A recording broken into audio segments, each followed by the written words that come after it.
Are we actually on, or is it doing? We are on. Okay. No. Look, I don't know. We have a friggin' intro. All right. I need to make sure. Okay. I'm sorry. Anyway, hi. It's me, John. I'm here doing the podcast again. We're there. We're talking about video games.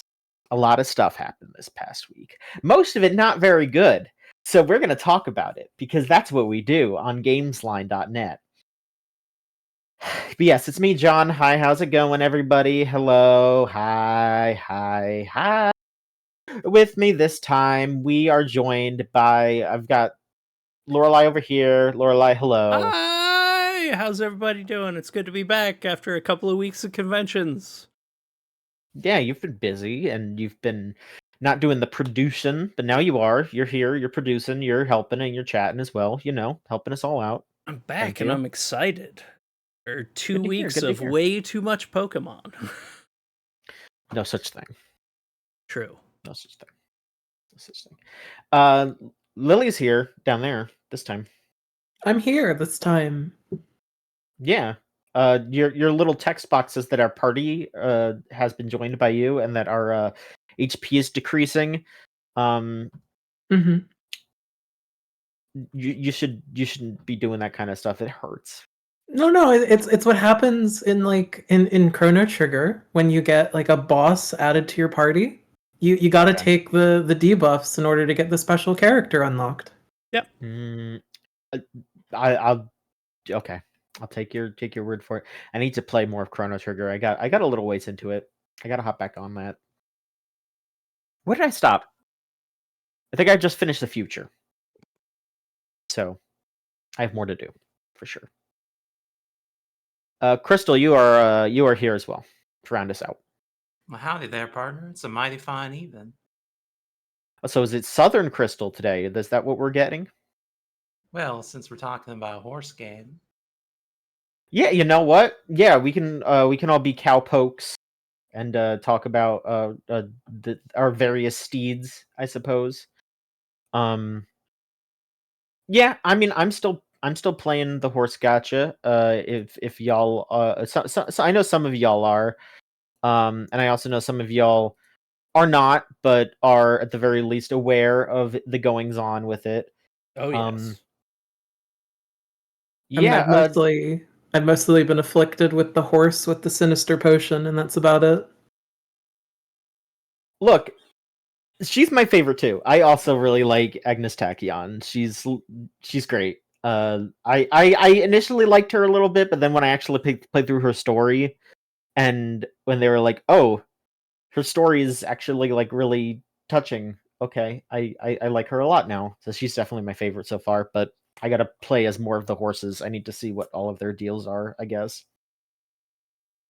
Lorelai, how about you? Who's your favorite horse?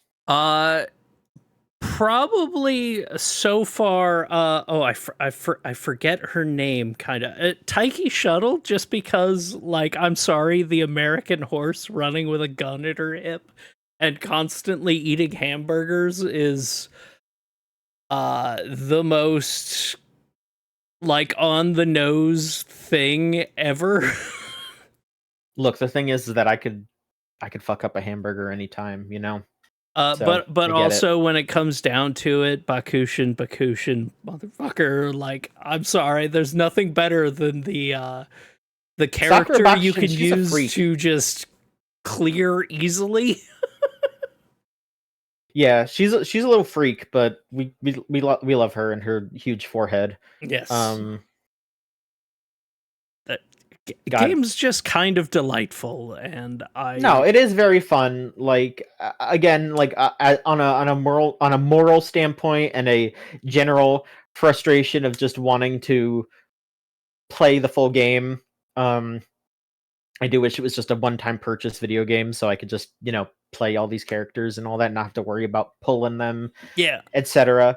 But man, there's like, it's still like there is like no real like friction for that. It's yeah, I've felt no need to spend money. Like, I was able to use my, you were able to reuse your first reroll over and over again if you wanted to get something good. So I was just like, okay, I had a good start. I didn't need to do anything else. It's nice and chill. It's as close to a normal video game as one of these gacha games have ever been, I would say. I legitimately put money in it just because, like, I have enjoyed the hell out of myself. I've gotten more than enough hours that I was like, you know what? I'm gonna buy the cheap pack that you can buy at the beginning. If you want to do that, sure. They deserve that's how I kind of roll on gacha games. I would not go so far as to say that Cygames deserves anything, but at the very least, I will say putting money into into Cygames games does lead to them making good ass anime, like just good stuff. Okay, so yeah. All right. Again, morals.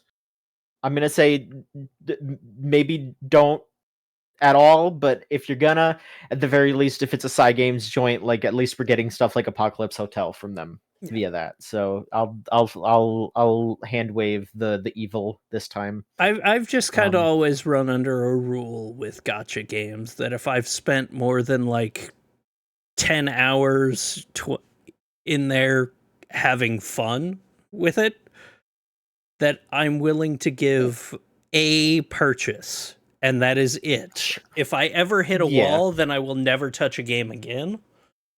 I mean, sure. I think that's like a healthy way to do it. I mean, the other way that that people say is the way to do it too is if they ever have like a big event like pack where it's like, hey, or they have like the monthly subscription thing where it's like, hey, you pay $5 and they just give you a bunch of shit per month.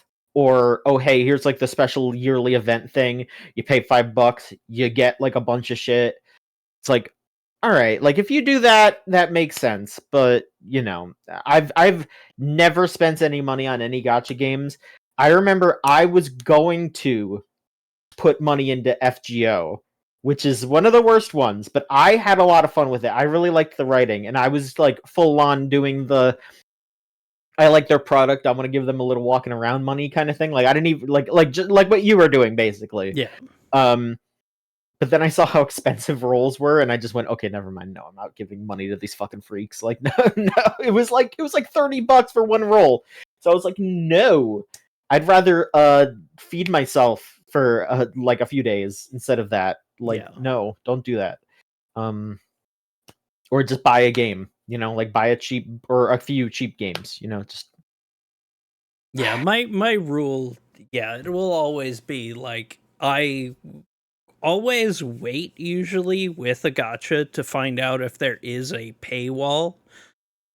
Because way too many of them have the, hey, if you even want to go through the story of it, you'll get like halfway through, and then if you haven't spent like $100, you just can't progress for like months. FGO was like that. And so some of them are just fucking egregiously bad. Like I had friends who got obsessed with the shitty Street Fighter one. Oh boy. That had like White Elena. And that one is like you hit paywalls like a couple hours in. Like it was so bad hearing them like, oh yeah, I just dropped $100 so I could progress the story. And I'm like, what the fuck? No, don't do that. No. Like I'm sorry, you gave me a horse racing roguelike, and I am 100% loving it. Yeah. To answer some questions, because Nicholas is actually in the chat asking some stuff. The actual gameplay of Umamusume is it's a princess maker or like Monster Rancher type thing where you're assigning your character, you know, like to train in different you know, they have like their stats basically, and it'll be like, oh, like go running and raise your speed, or go study and raise your intelligence or whatever. And so you just do that for a couple of times, and then you go into races. Depending on how you do, the story continues, or you know, or sometimes you just fuck up. Like there's always a chance that your character just screws up and loses, which is kind of funny. But it's just one of those. Basically, it's just a princess maker kind of thing. Yeah, I kind of described it as it's what if Idolmaster didn't have the mediocre rhythm game that it made you do for training stuff. Yeah, I suppose. Like my frame of reference is just immediately Monster Rancher because that's what I played as a kid. Like, I genuinely am like shocked at how much I've been enjoying it. Like, yeah, like I just hop on, do a run, you know. It's fun. I'm looking at the Umamusume wiki right now. I didn't realize there were 131 playable characters. Yeah, I mean, the game has been out for 4 years in Japan, and it was like it was honestly very strange how long it took to come out over here. yeah.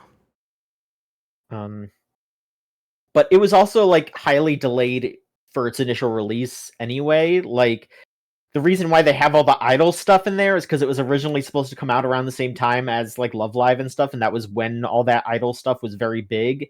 And now, like, you know, when it came out, it was less of a thing, and now over here it's even more so less of a thing. You know, like it's everyone's just kind of like, why are they singing?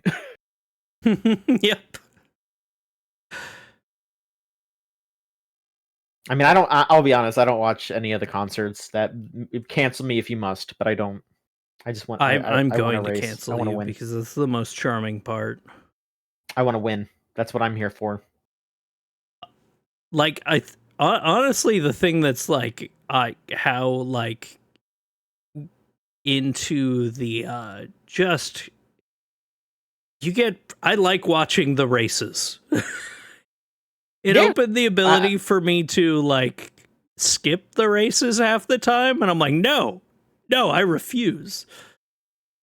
You get to skip it if you've gotten first place with that character in that specific race before.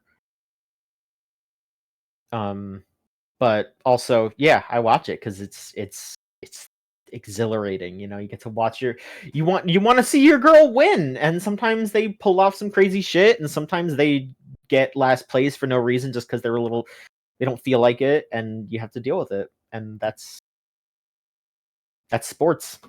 That's sports. I mean, I'll actually talk about it on the anime podcast next time, but Lily and I actually watched one of the movies last night with some other friends. Oh god, it's the Umamusume. It's like the beginning of a new era or something. I think it's called. And that's why she says she likes Agnes Tachyon because she's in that and she's insane and it's great. I was ready to just be like, oh, you know, like it'll be cute because it's, you know, these characters that I know, whatever. But I thought it was just a great like sports story. It was, you know, like I would say the main girl is a little underdeveloped, but overall I just thought it was compelling and extremely well animated. So I would recommend checking that out if you have any interest in Umamusume or if you're just like a sports anime fan. I would say to check that out because it is like, you know, it feels like something like a Haikyuu or a Slam Dunk or something like that for sure. I don't know. Do you have anything you want to say about the movie? I have watched the anime yet. I'm gonna have to now. I hate that.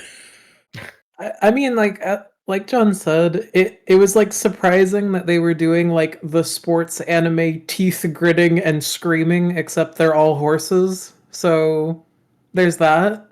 Mm-hmm. But also just like really impressive animation overall. Yeah. Like I think at one point I jokingly said that this is Redline for horses.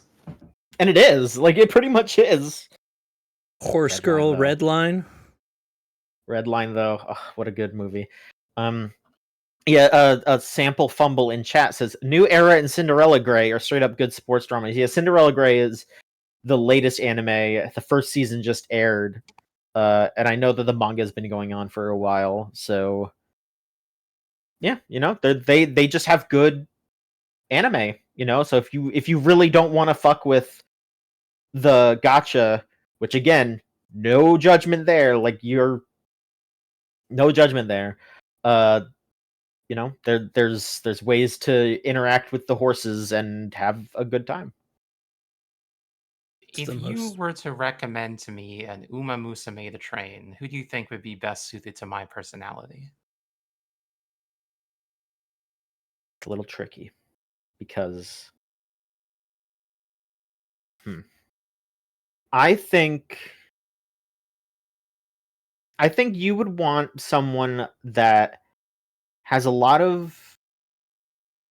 You seem like someone that wants to really grind for it in a way. Like you want to be like, I want to see this person built you want like a zero to hero kind of thing.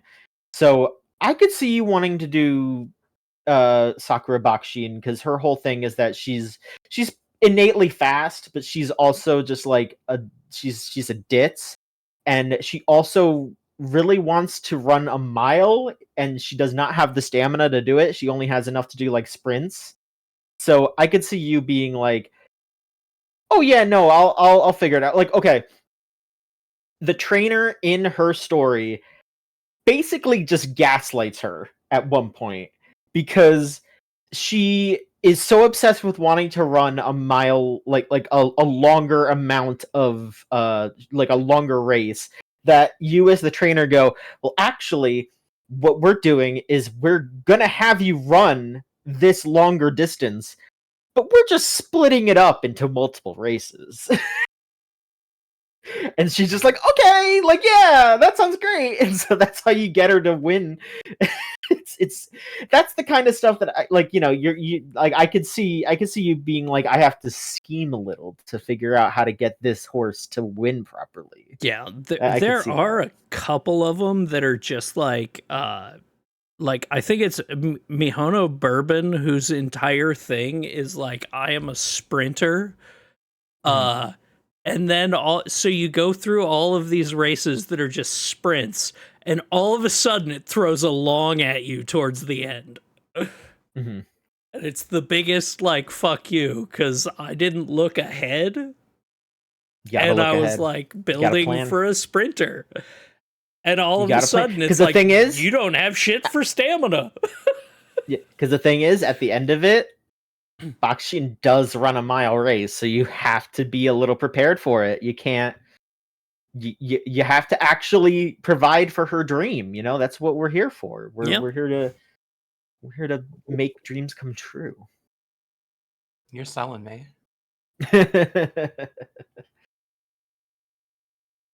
But yeah, that's how we're feeling about the horses. I mean, we can talk about more game stuff. I mean, I know we're kind of going from fun video game to the realities of the industry, but I feel like maybe we should get into the Xbox stuff, because that is the big news, and there's a lot to talk about, and we should probably get into that. Yeah. So last week we talked about how there was rumors that there were going to be layoffs at Microsoft, and specifically there were going to be a lot of them in the gaming sector. And this was not confirmed at the time, but this past Wednesday is when it went down, and it was really bad. Obviously any layoffs are bad, but Jesus, legit some of the worst single big cuts I've seen all at once. It was 9,000 people got laid off, something like that, which is just insane. Multiple studios probably being completely shuttered, and not probably, absolutely. Oh, yeah. So let me see here. The Initiative, that big studio where they were like, oh, we're making a big new AAA game, here we go, and then they announced the Perfect Dark reboot or whatever, Yeah, new Perfect Dark game. Completely shuttered the studio and canceled the game. I believe they called it a quadruple A game. Yes. Oh yeah, excuse me. Yeah, I guess nobody's going to make a quadruple A game now. Or oh boy.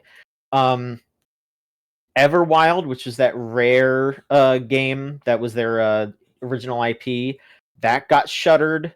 Like Rare is still around because they're doing like Sea of Thieves and stuff, but they did that, and then they had.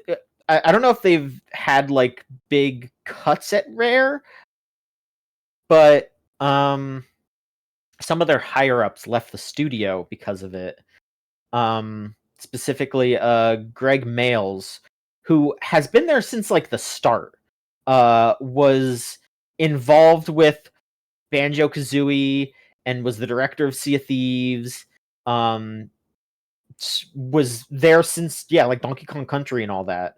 Was doing stuff with like Solar Jetman in 1990. Like he has been working at Rare like basically his entire adult life, and now he is out of there. Same with Luis O'Connor, who has been there since Conquer for the N64. They're just losing talent who has been there from the start. Because of this. What else here?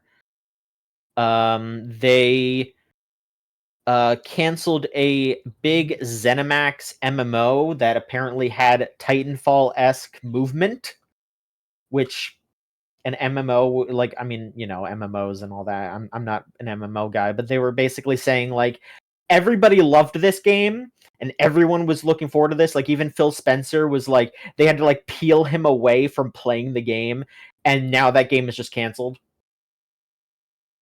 It wasn't even like announced. It was just what else here? Microsoft was apparently funding the new Romero Games game, which I don't think which was not announced yet, I don't think. But and now Romero Games looks like it's going to be shutting down. No, it is shut down. Yeah, it is shut down. They closed the studio because they don't have any funding anymore because of Microsoft. So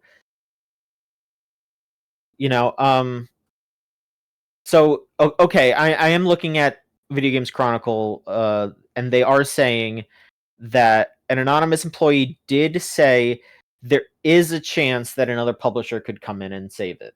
So this isn't 100% dead, but right now they're closed. I really hope that somebody comes in and does save it, because like, God, it just fucking sucks to like, because it's not just like all the Microsoft subsidiaries that are getting fucked by it. It's, Romero Games is not part of Microsoft. They were getting money from them, and now they don't have any. So it's like, what do we do? It's I'd have to imagine that Romero Games had some partnership with Microsoft because like maybe they were making something with like id IP, like there's been all those rumors of there being another Quake, maybe they were doing Quake or something like that. Or at the very least, maybe they just wanted to work with people who were involved with previous id stuff, like obviously you could speculate all you want, but really the end of the day, they were getting funding and then it got pulled out from under them for no reason, for no fault of their own, because pretty much immediately it was pretty much completely confirmed that a big reason why they are doing this is because Microsoft wants to put more of that money into AI bullshit. So it's just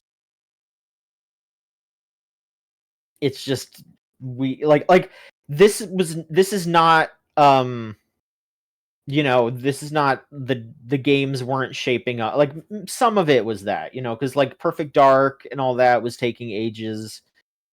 But the real culprit here is just Microsoft thinks that they can make more money by investing into AI and probably also replace jobs with AI. And neither of those things are going to happen in the long run. So they're firing a bunch of people, and they're probably going to be like, oh no, we need to rehire all these people in a couple years because the AI did not make us money. So yeah, it's I'm like legitimately every day I was looking at news stories pop up and just getting angrier because it's fucking Microsoft.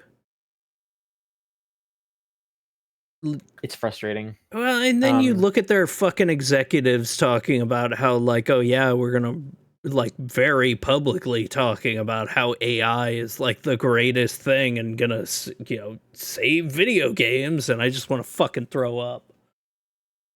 Yeah, one of the executives posted on LinkedIn, like, you should use AI tools to get a new job. Okay, buddy. Okay. Just insane shit. God damn it.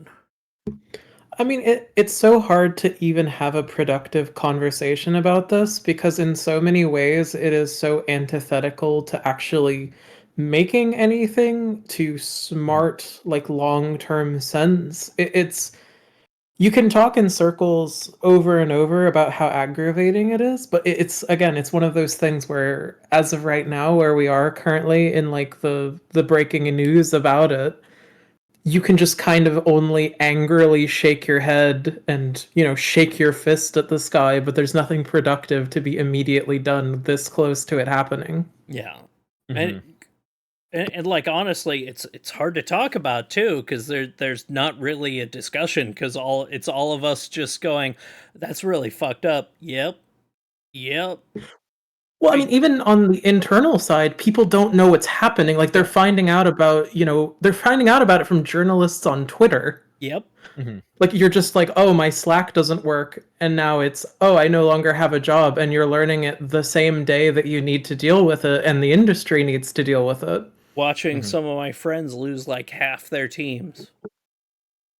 And, like, I was just watching, friends on Twitter, like, oh god, I can't even look at the news stories going around, so I need to take a break from social media. And then, like, a day later, after the actual thing goes down, it's like, oh, that's what you were yeah, I get why you'd want to get the hell away from here. It just sucks. It's fucking vile. It's bad management and putting too much faith into snake oil. Like, if I hadn't already canceled all of my Microsoft subscription stuff due to the BDS boycott, I sure as fuck would now. Yeah. Look at us bragging about how much money we're still making, meanwhile shutting down all this shit. It's fuck you. Xbox made crazy good money this past year. They were like super in the black, and they're shutting down all these studios. It's just, yeah. Like, I don't know. I'm not going to completely like say that, oh, Phil Spencer didn't do anything, because obviously I think if you're in a leadership position like that, you should be gunning to keep as much of your workforce as possible, and he obviously did not do a good enough job of that. But at the same time, like, you just look at what is going on there, and it's just like, I mean, I don't know. Maybe he's also he's probably bought in on the AI shit too. I shouldn't be handing anything to anyone in this situation. It's just all AI bullshit. It's all just AI bullshit. To hand it to any of them.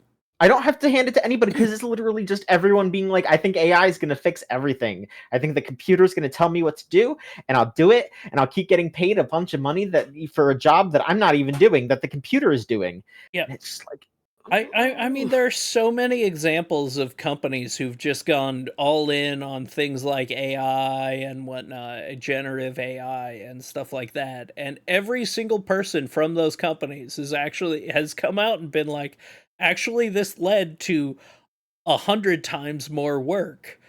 Like, it's It's just like, first of all, you have to correct your AI constantly. You've got, that costs even more money half the time. It's just so stupid. It is remarkable to have a technological innovation that makes work less efficient. Yeah. Oh, but the tech bros are quite possibly the dumbest people in the world. It'll get better, we promise. Yeah, it'll get better. Like, it's just making life so much easier for everyone. You can just ask your Chat GPT to do your homework for you. I think the computer people have run out of ideas. They had a pretty good run for a couple of decades there, but when's the last time they made something good? It's been a long time. It's been a very long time, and then eventually everything good gets bought by one of the people and made bad.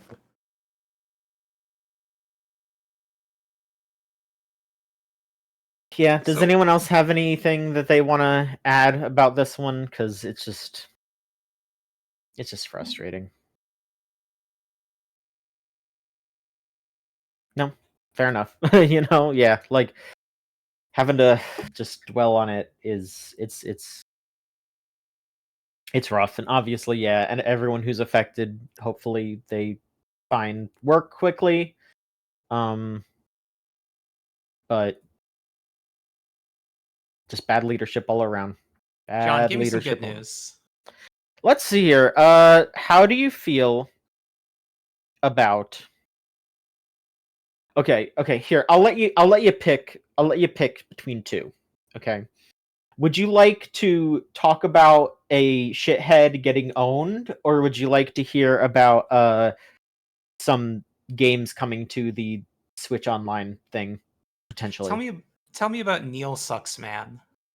Yeah, so we all think Neil Druckmann sucks ass here. He's a bad writer, and he has really bad political opinions, and I think he sucks ass. Just in general.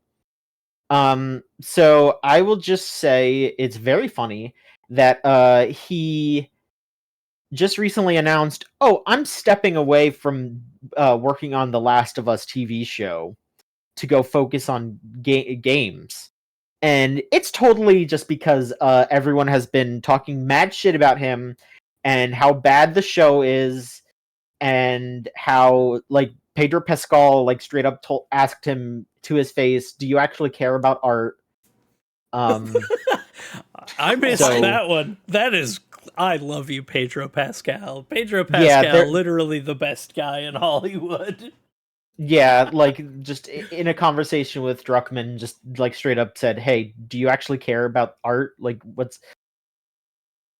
Yeah, no, absolutely. No, he cares about ego. He cares about ego, and he cares about Zionism, and that's what he cares about. So fuck him. But yeah, I don't know. It would be very funny if now that he's gone, if season 3 of that show is just incredible, and because he's not involved anymore, that would be really funny. But I mean, it's also built on top of The Last of Us 2, so it's even without his hands manipulating from above, it's still got a lot of force pushing against it. So still got that Druck suck in there. Yeah, exactly. Stench still continues to seep into it.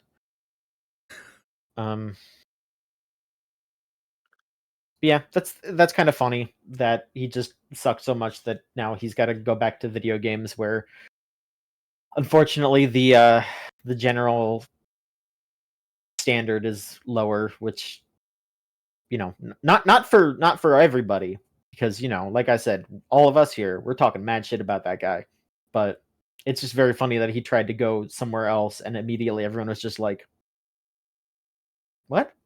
No, what?" Funny. Let's talk about other stuff that we've been playing. Let's jump back and forth here a little bit. Let's see here. Lily, you have been playing some RPGs. I have. which is not a surprise. I'm just I don't say that to own you. I just say you're one of the RPG people of all time. So I trust your. I know what I like. That's what I can attribute that to. And yeah, if we're continuing the negativity spiral of the theme of this episode so far, have you ever like had the experience where like you are engaging with something and like you are overwhelmingly positive just in the context of just like you're just happy to be experiencing something new and novel. And then it feels like you get to like the back half of it and then you realize with context that you just kind of don't really like this. That's kind of been my experience with Dragon Quest, unfortunately. And again, I want to say this as completely and comprehensively as I can here. The reason it's so complicated for me to say that is because ironically this game is not doing anything wrong. Like if I were to talk about it like purely from like a game design perspective, from a user experience perspective, that game's wonderful. The art direction is spectacular. It's just kind of one of those games where you enjoy breathing it in. But and I think I've talked about this slightly before, but like I kind of grew up on like the Final Fantasy melodrama, the Xenogears melodrama, all of that kind of thing. And I finished to the second act where it just drops like a the end and then immediately a to be continued. I just had like the profound experience of taking a walk afterward and just kind of being like, I don't think it would be possible for me to exist like in this world that they're talking about. Like it's so bleached black and white in such a fundamental way where I just kind of sat there and I was like, I don't think I can believe like in any of these characters. Like it's not doing anything particularly wrong from a character writing perspective per se, but it's like I've seen the combat princess trope. I've seen the thief with a heart of gold trope. I've seen a lot of these different character archetypes. And it took me until I beat what the game positions as like the final boss before injecting you into the third act, where I just kind of like I think at the time I finished it, I literally like curled up and rubbed my temples and I just kind of went, oh, it's that straightforward. It's just we walked into that guy's house and he loudly thumped his chest and he said how evil he is and how he's gonna spank all of us, and then I beat him up and then we left and then we went, what a great adventure that was. Credits roll. Yeah. And I don't think it's necessarily like a need for every game to be like subversive, because that's how you get the game that's clinically and chronically embarrassed by every single thing that it does. But in that same kind of way, it is so uprightly like untransgressive in every way that I kind of just I can't really imagine any of these people as real people. Yeah. Do you think that this would be a little bit easy? Sorry, go on. Oh, I was gonna say that's kind of the problem with Dragon Quest in general. Like, I love the Dragon Quest games, but they are so extremely generic with just about everything. It's all tropes, and it's the same ones with each game. That is kind of the same issue that I have with them, in that I play through them, I love them to death, but there's like no real tension or anything with when you get to the end of, like, there's never a question as to what's going to happen, I think is the best way to phrase it. Well, that was the thing that shocked me, because the third act is the world is saved. Let's see if we can save it even harder and negate even more of the consequences that didn't exist in the vanilla story. You are double saving the universe. Do you think that the simplicity of Dragon Quest would be easier to swallow if this game wasn't so long? Yes. I think that so here's the funny thing here. Ironically, to me, no. Because a thing that I've said before, and a thing that I think is kind of crucially important about RPGs, is the journey. Part of the journey with these kinds of games is the ability to turn behind you and say, my God, I have come so far from where I've started. The horizon is that far behind me. And all of my favorite games, like, you have Tales of Symphonia, you have, like, all of these games where the state of the world changes so much from your understanding at the outset that it completely makes it feel like a journey that is as long as it is. And I don't think that it's an obligation to make RPGs more long to arbitrarily create that feeling. But the reason it doesn't work here is because, yes, it has that lengthening of the horizon, because you're going to all of these places, you're meeting all of these new people, every problem that you encounter is a unique one. At no point does it seem to have any interest in you being interested in this world beyond a completely facile level. You are sitting there, and everything that you understood about this world at hour 1 is still true at hour 50.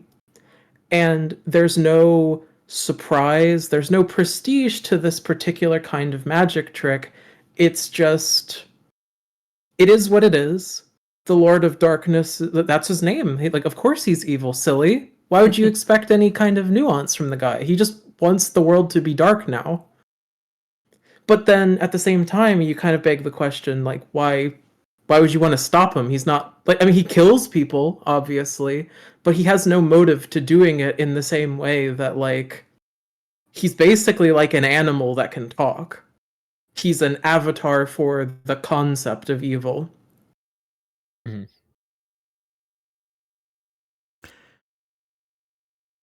I do kind of wonder. It would get really boring. Yeah. Yeah, and I mean, like, the thing is, it was like what also lent itself to that kind of like coming out of a fugue state, because like, I like the idea of combat scenarios being a puzzle to solve. Like, part of like the enjoyment that even I, someone who hasn't really played Persona a lot or the SMT series, every one of those fights is kind of designed by its nature to be something that can and will destroy you if you are not paying attention. But you can completely obliviate that difficulty if you're paying attention, if you are engaging to your strengths, or you are exploiting the enemy's strengths. And again, here's the thing. Here's where it's like my opinion and not objectivity here. That is their design pillar. Dragon Quest, by its nature, by its design document, like Bible, they want Dragon Quest to be a game that is a mountain that you can ascend as long as you keep trying.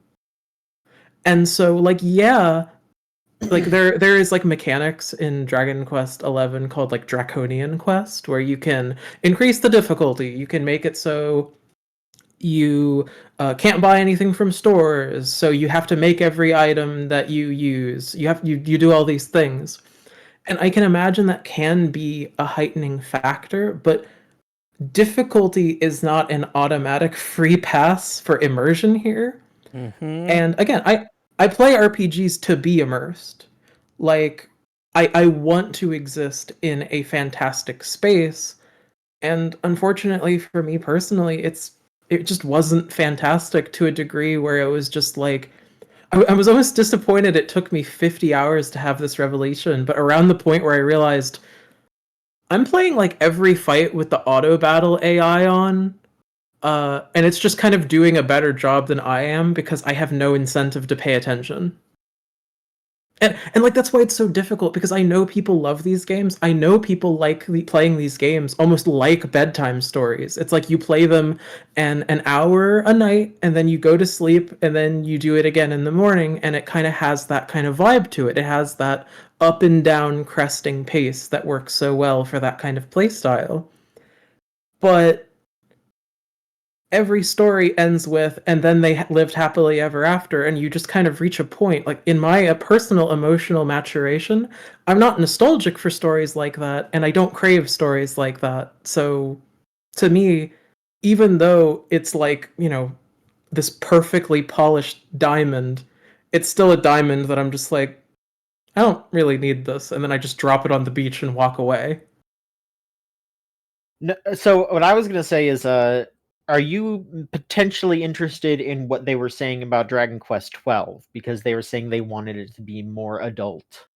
And so do you think maybe that they would move past a lot of these tropes, or do you just not see them doing that at all? Especially because we haven't heard anything from that in like 5 years or something. So there's a good chance that they just went, actually, what if it's Sunshine and Rainbows again? Hang on. Honestly, I would rather have Sunshine and Rainbows than what Square Enix refers to as adult with their last game. That's true. That's exactly what I mean. Like, adult is such like a nebulous term, because it's like, would I think that Final Fantasy VII is a better game if Cloud says fuck now? Well, actually, now that I say that, that probably would be pretty funny. But my point being is the conception of adult, and trying to engage with an adult story, is kind of like a weirdly juvenile opinion in the first place. I think, more than anything, you should be trying to write a true story. You can do it in the fantastic, but your story needs to be true. Like stories are made out of a series of true sentences, even if the paint strokes you use to construct them are by their nature fantastical. And that's kind of why, again, the games that mean the most to me, like, again, take something like Xenoblade 3. Xenoblade 3 is basically a game at its heart about why it's so important to lean on other people and how systems will go out of their way to destroy you for trying to break the status quo. Given everything we just talked about with Xbox, that's a pretty true fucking sentence. Mm-hmm. But a story by comparison that is the sentence, just keep doing it and it'll be fine eventually. Like, that may be motivating, but I don't know how true that actually feels, especially when the conceit of your story is, well, a lot of people died, but if things go bad, you can always go back in time and do it again. Yeah. No, I get it. Yeah. Like, I definitely think of the things, and you talked about it a bit earlier, though, with JRPGs, like, the biggest problem they have now is now everyone sits there and looks at the quality based on the length they have. And so gotta make our JRPGs need to be 100 hours long and whatnot half the time these days. And like, I think Dragon Quest suffered the most from that. I mean, I feel like in some senses that could just be like recency bias. There were definitely a lot of old JRPGs that are too fucking long, TM. There are ones that are too fucking long, but their too fucking long was like 60 hours, not 110. Right. And again, I feel like in another way that kind of comes, like, not even like a JRPG specific issue, just in like a, like, let's speak bluntly here. Let's imagine a hypothetical. Imagine every video game is free forever. You can own it and you can play it in whatever way you would like to. And in that parenthetical, you no longer need to view JRPGs or video games in general as a commercially viable product. So when you have in real life your $20 bill and there's a Steam sale, you might be stricken with anxiety as you scroll through and you're like, what game on this list is going to be worth the time investment and the $20 that I have? And do I want to divvy up this $20 and make it worthwhile? And so it is that kind of friction that happens between, is this video game art or is this video game product? Because that's the kind of pipeline that makes Umamusume's and makes the perpetual game and makes Fortnite's, because that game is infinite. That game can have you playing it forever and generally be having a better than mediocre time. Yeah. And resultantly from that, we see even single player games inflating their play count hours because they want to be regarded not as art but as product. And when you have to contend with that reality, you have to deal with the fact, like, take for example, there are a series of games that I really love. They're like visual novels, the Milk series. That game has brought me a lot of joy as a piece of art that I engaged with. But then, would I still feel the same way if that game was $20 instead of $1? And the unfortunate kind of insidious thing about it all is that we're all just kind of fighting to appreciate things as we appreciated them when we didn't have to worry about the commerce, the economics, the very nature of needing to buy the thing that you can like engage with and enjoy. And it's kind of like, it's difficult to just say, should games be shorter? Because if it's part of your design statement for this to be an epic in the traditional sense, yeah, it kind of does need to be long. But then we are all, people with only so much time. We're all people that would, like to just enjoy something in the scant hours that we steal away from this world so that we can play a video game for a little bit. That sometimes I can understand why you just say, can't this game just be fucking 8 hours long? Mm-hmm.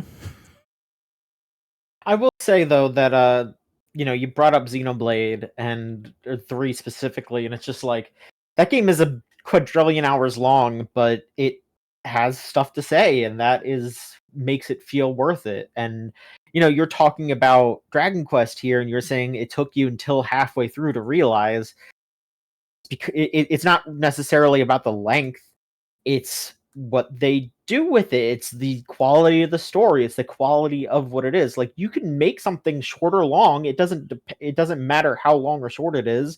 What matters is if it fucking matters. Like, that's You're what right. matters. Yeah. And that's what they've been saying for years. It's not the length, it's how you use it. Everyone heard it here. Exactly.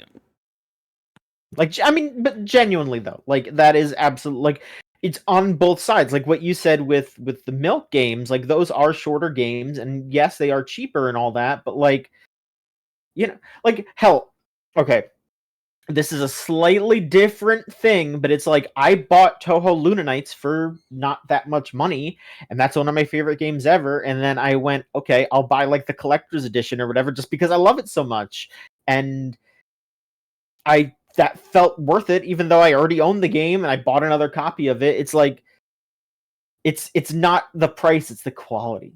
That's what matters.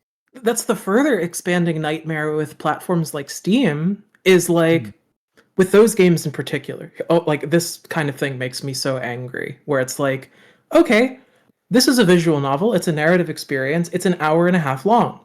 Mm-hmm. Okay, so people finish it and then immediately refund it because that's technically within the refund policy, and because the game is $1, it gets back charged to the guy who made its account, and because he doesn't live in America, the cost of the backdraft is worth more than the cost of the game, so it is literally costing them money to have the game have a price? Like, that is like the evil that we have to contend with. Yeah. Mm-hmm. And I mean, there's obviously a point, where it's like, okay, yeah, this is an hour-long visual novel, and I'm not going to spend $50 on it. But, there's layers to this argument for sure. When it comes to producing a sense of an epic, I think it's really more about density than length to me. Because like the Odyssey is not that long. You can read that over a weekend, but it is very dense. A lot of things happen. Sure. And I mean, I think in the same way, a lot of stories and the way we conceive, like perceive art in the first place, aren't necessarily by the length of time, but our relationship with the experience of feeling time pass. And it's why as I described, I don't even know if I said it on here. I might have said it in the Gamesline like server. But the reason I play so many games simultaneously, like yeah, technically speaking, if I just put a couple of days aside and played a really long game in like 5 sittings, yeah, it would technically be done. But my relationship with that time, because it was not spread across a period of time, it is compressed in my head, even though I technically speaking spent the same amount of time, even if it was, well, because again, to give some perspective here, I started playing Dragon Quest XI in November. I am just now hitting the end of the second act as of a week ago. So the thing that we experience with that is like, yeah, you're right. It technically doesn't need to be like there's no like mathematically optimal length for a JRPG depending on, the story beats you want to hit.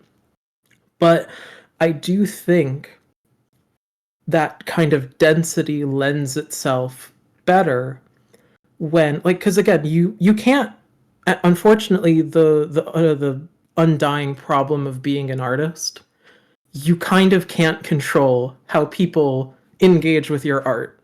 The thing that people always quote about, David Lynch is true. You can't stop someone from watching Mulholland Drive on their fucking phone. But that may not be the ideal experience. And it's that kind of fight that you have to choose where it's like, my game might not be as good to someone who has a tendency to binge everything, but we still need the some attempt to achieve like what we want to achieve with this story. And again, ultimately, I do think you're right, and I think that the ultimate problem is with the infinite complexity of video games. It is just simply easier to make them longer rather than dense. Yeah.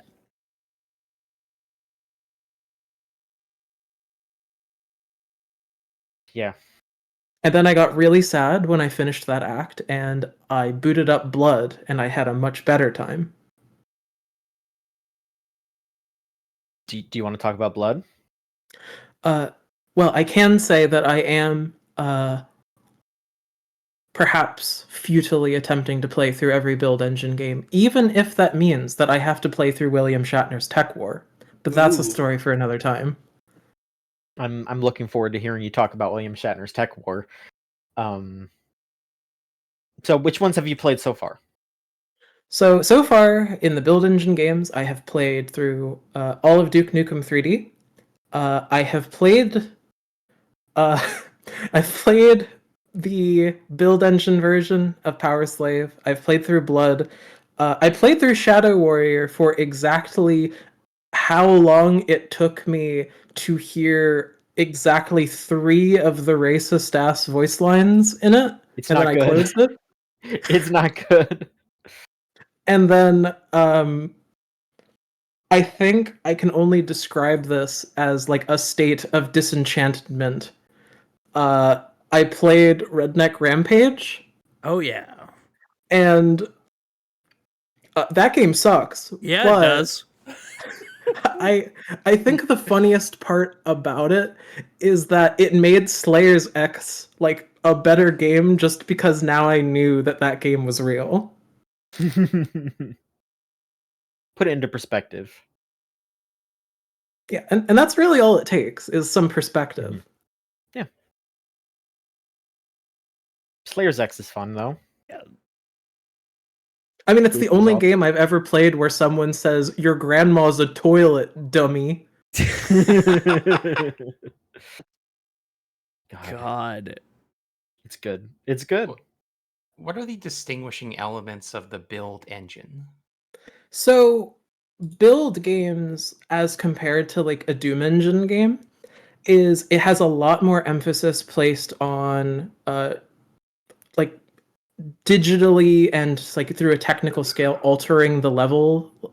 So like some of the earliest levels in Duke Nukem 3D, for example, you are physically deforming the terrain and blowing things up to make ways through.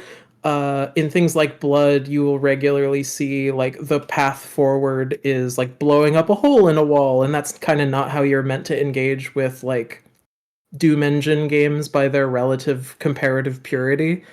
Build engine games also, if you are super in as I was, are games that exist to kill you with doors over and over again. I think Build is one of the few game experiences I've ever had where a sliding door gently bashing you on the knee is enough force to explode you into gibs. But yeah, like a lot of that kind of level design is kind of so in Doom engine games they describe it as Doom cute, which is basically like the thing where you have like myhouse.wad, where it is a Doom engine game trying to create a real space rather than like a series of orthogonal dungeons. Build engine games typically are designed from the ground up to be representative of a real space. Like the first level of Duke Nukem 3D is basically like you walking through a porn theater and blowing it up.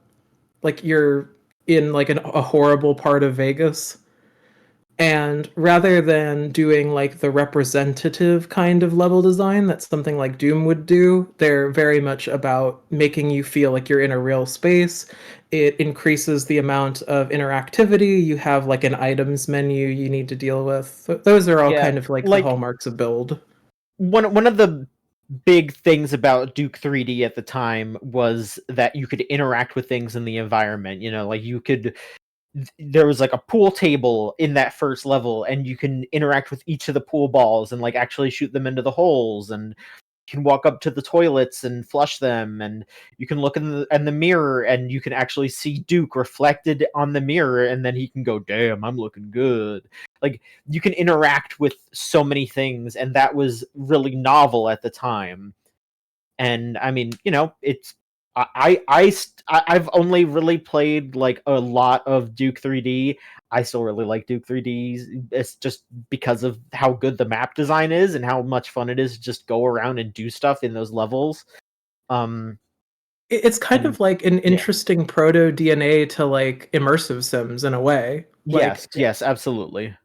Like the big part of immersive sims is do not think about this like a video game. Think about this like a place that you can actually manipulate. And that kind of starts in that kind of era where we were finally stopping, like we were thinking about video games as virtual spaces rather than a series of game design engagements.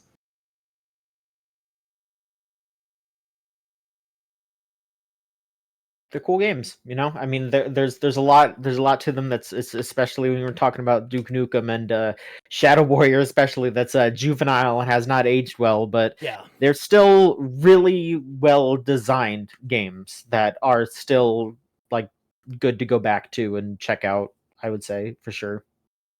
I mean, I will say that if anyone is even remotely curious about Build as an engine, I would absolutely recommend playing the Night Dive version of Blood.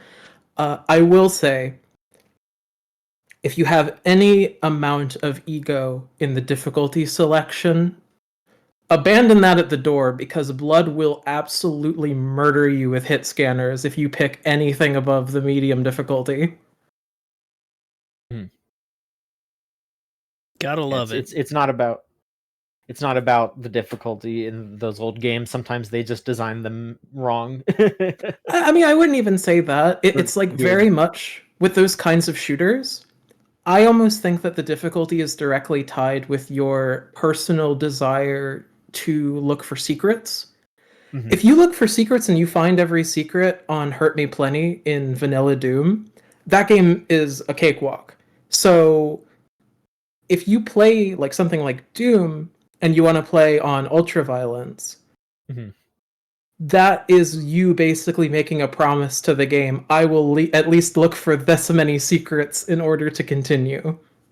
Because the biggest part of that game is like, again, you are doing the acts of violence, but you also need to maintain your resources, and on higher difficulties, it's not like the enemies are more spongy. Thank you, modern game design. There are more of them, and there is less ammo. So you are basically saying, I will be this invested in managing the actual seeking part of the seek and destroy gameplay.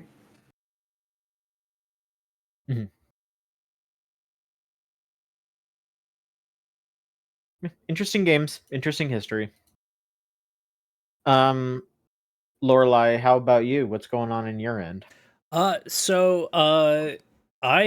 just started playing Persona 5 The Phantom X mobile game. The other gacha game that launched on the exact same day. Yep. And like so far it seems like another one of those games, like I think Rose talked about it last week too, with it seems like one of those games where I don't have to spend money to go through the story stuff if I don't want to. And that is what I am doing. If I have to, it's going to make me feel very depressed and scared for the Suikoden game. But like that's part of why I wanted to dig into this, because of the, the Suikoden guys going, hey, the only reason you can play the game with all the free shit, you can get through the story, you aren't going to run into any walls. I need to play one of these that's saying that to make sure it's true. That's where I'm at with this, and I like Persona 5 well enough that I like the Persona battle system well enough that I'm interested to see how it transfers to a phone game, because I'm kind of scared that if I get like a 5-star free draw or something, that it's going to trivialize the entire battle system of these games. There's a lot of things in it that I'm actually interested in seeing what they're doing. Mostly just out of fear for what the Suikoden game could be. And even then, so far I'm enjoying it. I can't get over the subway slammer, which is still the only thing I've done. And it's fucking insane. It's killing me. I am cackling constantly. Every line of dialogue about the subway slammer is just absolutely leaving me going, what the fuck did I just read? What is happening? But so far it's got the same issue that every Persona game has, in that I've played for 4 hours now and have gone it and have done 2 fights. God damn, you guys gotta get better at starting your games with stuff. There's gotta be more. I'm sorry. This is Metaphor did a better job of that. Yes, Metaphor did a much better job of that, but it's legitimately frustrating to be this is a fucking mobile game, y'all. Let me fight shit. Let me do something. You've telling me I've got energy systems that I'm dealing with, and yet I haven't done anything that uses them. Yeah. It's very. I like the. So far I'm liking what I've played, but it's still just Persona, and it's one that I think as the weeks go by and I get further into it, that I'll have more to actually say about it, other than the subway slammer is the funniest goddamn thing in the world. And every time I hear that, I'm just cackling. To give context to this particular character, there is a legitimate issue in a lot of countries that have, like that push public transit like this, like for specifically Japan, where people were just kind of use the hustle and bustle of getting on and off of a train and, trying to get into the subway as an excuse to just shove people around and then to have the ability to say, oh, but no, it was an accident. Don't worry, like just to use that as an excuse to bully people, basically. Yeah. And there's also a lot of men who will do it as a sexual, like to kind of get one over on women specifically, to just be like, oh yeah, like it goes alongside a lot of the issues with like groping on trains and that sort of stuff. So it is a legitimate problem to talk about, like this is something that could absolutely be handled in a way that could be legitimate and that would have something to say. But in this specific instance, they made this guy self-identify as the Subway Slammer, and he talks about how the subway is his for the slamming, and he just has a beef with like a 12-year-old girl because she doesn't want, like, what is it, just because she doesn't want him to slam anymore? Like, it's just like he's just like, how dare you get in the way of my slamming? Look, you gotta slam. Like, welcome to the jam, man. Like, I am sorry. I really just hope they reintroduce Pogs so I can get an actual Subway Slammer. Yeah, it's not well written. This first chapter, it's very hilarious but bad. Is the tone of the game generally comedic like this? No, it's meant to have you take it seriously. It's like it gives you like the look forward in time to what's gonna happen at the end of the month if you don't stop the guy, but there's not a time limit. If you don't stop the guy, he's going to bump into a lady with a stroller and her baby's going to die because he went flying down an escalator. So this is not like Toku style comedic melodrama. This is very sober and serious. I have no idea what the tone it's going for is, and that's kind of the problem with why I think the writing is really bad. I see. So the one thing that I again will say is that very funny instance happened where the current writer of the game went onto Twitter and like vague posted about the reaction to the Subway Slammer because he got brought on in chapter 3. Like, I guess a separate person did the first 2 chapters, and then this person came on for chapter 3. And this person, I think, is also the same person who did the writing for Persona 5 Strikers, which was the Muso spinoff, which had really good writing. Yeah, is the thing. Like, it had really good writing. Arguably better writing than the original Persona 5 release. Yeah. And just straight up, basically, just pleaded with people like, that guy doesn't work on the game anymore, like just stick through it until we get to chapter 3, please, because I take over. Like, just straight up just being like, dog, I do way better than that guy. Like, dog, just wait, the subway, like, I like, just like, dog, I thought the Subway Slammer sucked too, don't worry. Like, it's like, dude, you're talking about your own game. I mean, even looking at it, it's not like he's bumping them, he's like doing like a football tackle. Yeah. He's like full on shoulder tackle. He's shoulder checking. He's doing Wario shit. Like, man, that is some good hockey form. Like, it's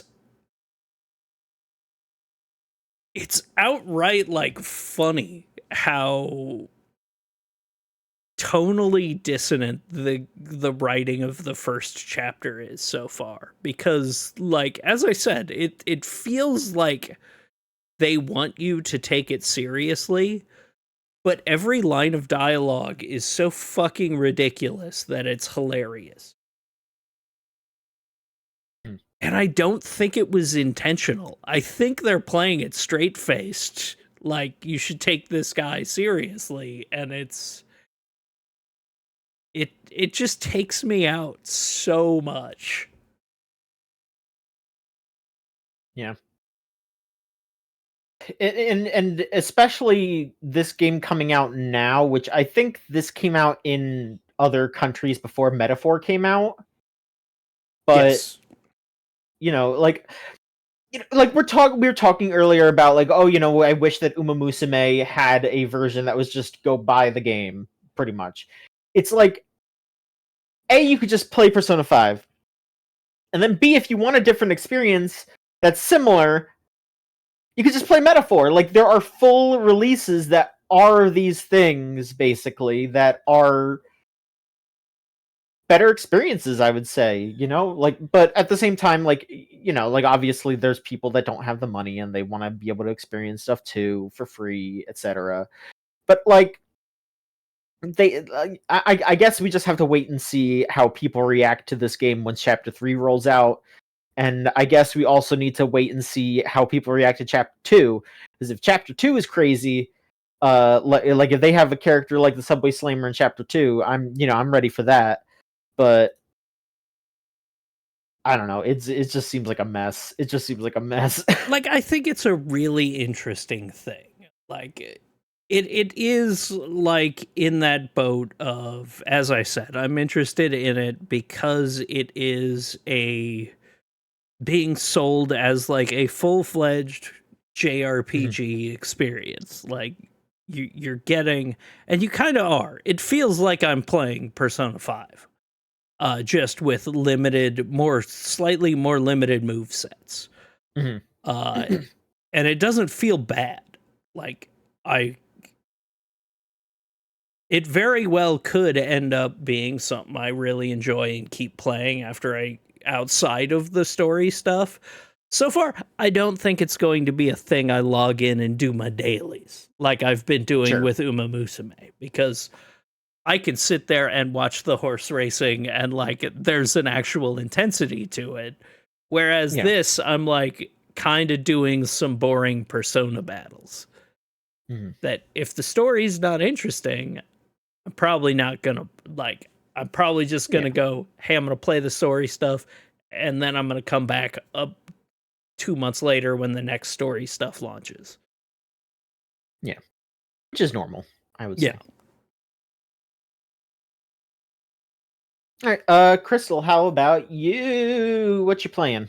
Ridge Racer. Ridge Racer. Yeah, right.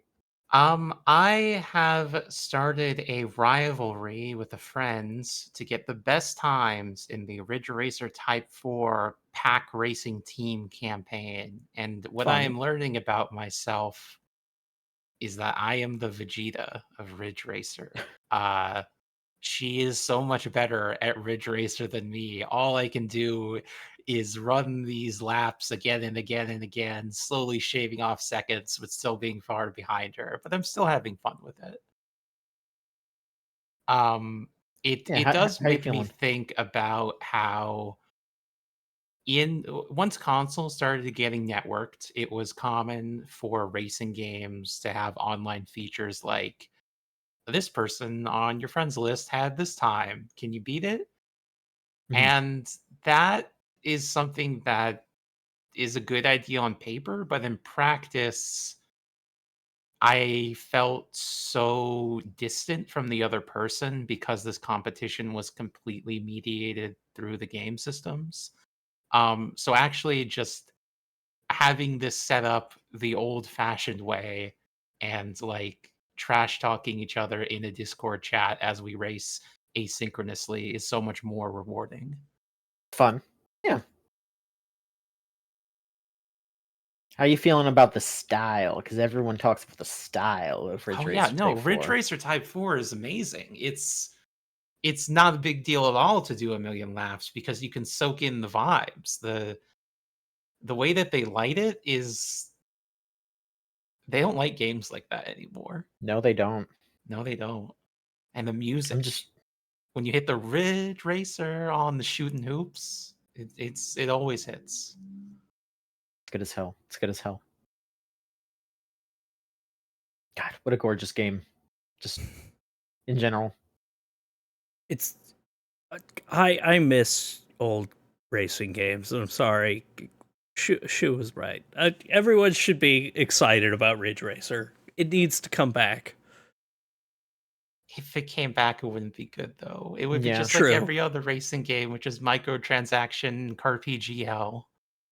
Like it's so sad where racing games have gone. Like I got the new Gran Turismo and I was just left sad. Like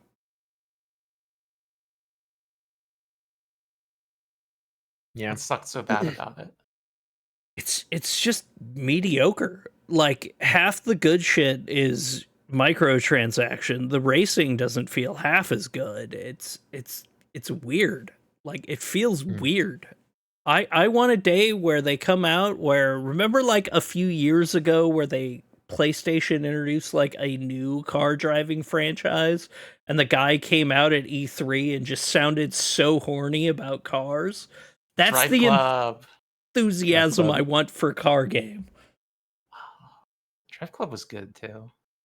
Yeah, Drive Club ruled. Like I want racing games of yore, kinda.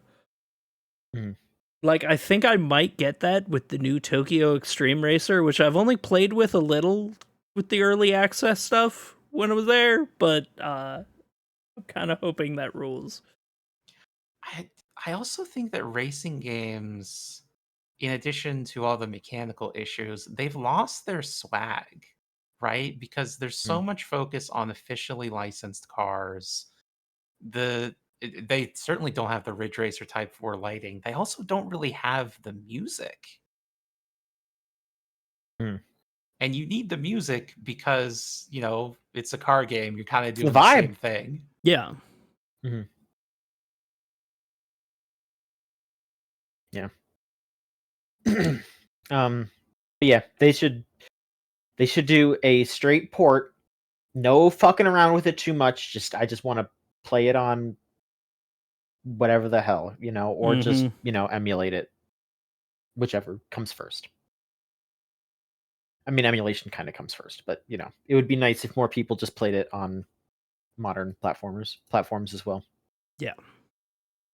Let's see here. Still chipping away at Raidou Kuzunoha for me. I'm kind of getting a little less warm on the game as it goes. Like, we're talking about how SMT games are all about figuring out that puzzle, and that being a really fun element of it. There's a lot less of that in this game. It's just, oh hey, I like, because you have to run with a team of like every type of demon, because you have to use them to solve the puzzles in the overworld. And so I just keep my roster full of all the different demons that, like I'll just upgrade my demons every time. And because I do that, I don't got to worry about any fights whatsoever, because now they're just, I always have something that's strong against the opponent, and I'm just slashing. I'm over here just slashing. Yeah. So the combat does get pretty repetitive. It's way better than it was in the original version of the game. Don't get it twisted. But it's still just hack and slash kind of stuff. It's not anything too special. What distinguishes bad hack and slash from good hack and slash? It would just be variety and challenge, and yeah, I would say those are the two things: variety and challenge. I mean, I would say you don't even need both of them at the same time. Just there needs to be friction, or there needs to be a lot of cool stuff to do. Yeah, and if there could be a third pillar to that, I would absolutely say that third pillar is juice. There That is kind of one of the problems with especially the first Raidou game, which I know they brought a lot of the stuff from the second into this one. It's mostly just combat. But I'm more interested in seeing if they remaster the second one, what it is like, because it's not just the combat that makes the second one a much, much better game. Like, I love the first, partially because Raidou is like my favorite of the Shin Megami Tensei protagonists, but he's got unbelievable swag. Yeah. That is the thing, is he is just cool as fuck, and I like to play as him. Yeah. So but yeah, the second game is just such a massive improvement over the first in every way. It's very much it's very much not like some of the other trilogies of the PlayStation era, duologies of the PlayStation era, where they had a lot more in common with each other, like the Devil Survivor, the other ones are just like they flow better into each other as game to game, where Raidou is the one that had like the biggest improvement from the first game to the next. Yeah, I think the question kind of is, like, I think we are going to get more Raidou in the future because the director was so adamant about wanting to do more. But the question is just basically between, are they going to remaster 2 and then do 3, or are they just going to do 3? So, I don't know. I mean, I guess it would be cool for them to remaster 2 and then do 3, but bro is like fiending to just make a new Raidou game, it seems. So, I mean, like, sure, man, like, go ahead, but I mean, I don't know. Like, at the very least, like, just port 2, because that game is so expensive and old, and people aren't, which isn't a problem for a lot of people, not for me, but I get, if they want people to experience the fullness of the Raidou mythos, they should present that game again in a modern way, like, at the very least in a way that people can purchase it in an easy way today. Yeah. What puts Raidou 2 so far ahead of the first one? I honestly, I think it is just the subsystems more than the exploration of the world, how different solutions for how many more solutions for problems there are, and how many, like, it's a lot more, the outside of combat stuff is a lot more varied, rather than in the first one, like, you can transfer the second one's combat to the first one, but the outside of combat stuff is just, there's a lot less to it. Okay. One thing is that I haven't played 2 at all, but Rose told me that they actually have the law and chaos stuff going on in 2, which there's none of that in the first one. So it's more of an SMT game, I guess. Now you're scaring me. The law and the chaos. How many times can they do that one? A quadrillion million. So many. And I will continue to stand on the neutral path, because that is the path of humanity. So that is where I stand. John, defender of humanity. Yep. I stand with people. I don't stand with any gods. I stand with us. All right? That's what matters to me. Except in no, never mind. Actually, no. I just do neutral no matter what, whenever I try to. Not me. I'm always doing those demon routes. Mm-hmm. Hell yeah. Okay, the thing is though, is like if I had to side with one of them, it would be chaos. It's just like they're just extremely survival of the fittest, and I don't stand with that fully. But again, if I had to side with one of them, I'd rather have that than like having to be completely subservient to YHVH. I was gonna press the button. Is there a game that has sort of a radical reinterpretation of what law and chaos means? I don't think they have really done that yet. I would love for them to try, but That'd be nice. they've done some cool stuff in the past. Like the law ending of SMT2 is like one of my favorite endings because you team up with so you team up with Satan, who is like the literal biblical Satan, like the because if you know Christianity, that the term a Satan is just more of an adversary and more of a like a bump in the road to that God can put in front of you, instead of it being just like, oh yeah, this is the devil. And so you team up with Satan to enact God's will, and you basically like do a quote unquote rapture where you bring all the believers up into a space station, and then God goes, all right, well, we're just destroying the earth now. We got everyone on our side, we're nuking it. And so then you do, and then Satan goes, well, okay, we do that, but God, because of what you did, I'm going to pass judgment against you. And then you fight God in the law ending. Okay.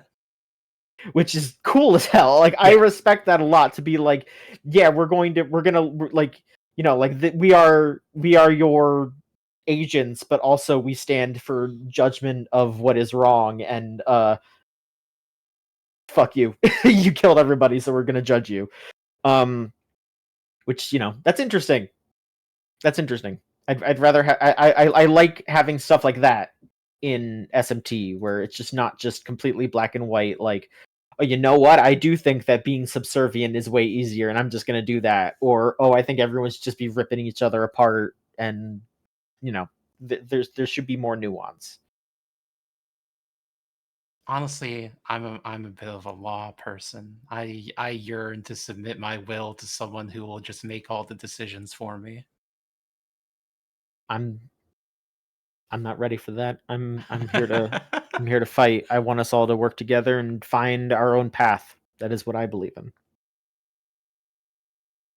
I mean, I guess it all boils down to the stop sign question. What's that question? So, to determine if you are a lawful person or a chaotic person, you have to imagine the following scenario. It's late at night.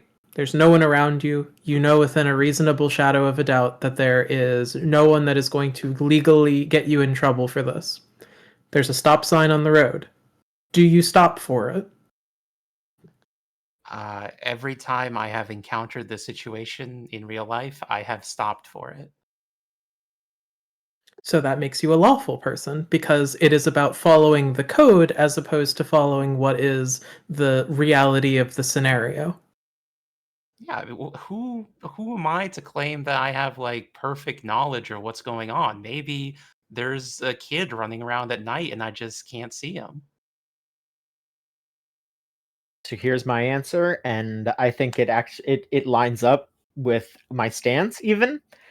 I stop, but not because I feel like I need to abide by the law specifically. I do it because I need to make sure that I don't fuck up in the future. I just do it because it needs to be second nature to me. So like, the muscle memory. Yes, like I turn on turn signals no matter like if I'm like turning in a parking lot, like I use my turn signal, and like a lot of people don't feel like they need to do that and shit. It's like, no, I just do it because I don't want to accidentally not use my turn signal when I really need to do it. So that's how I feel. I'm trying to do my best for the humans around me.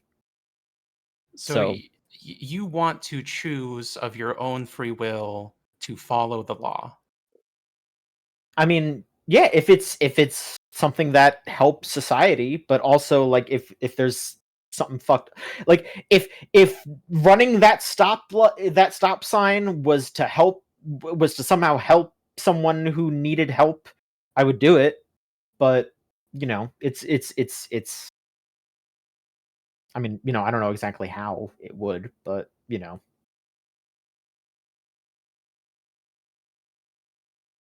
it's case by case. Yeah. Mm-hmm.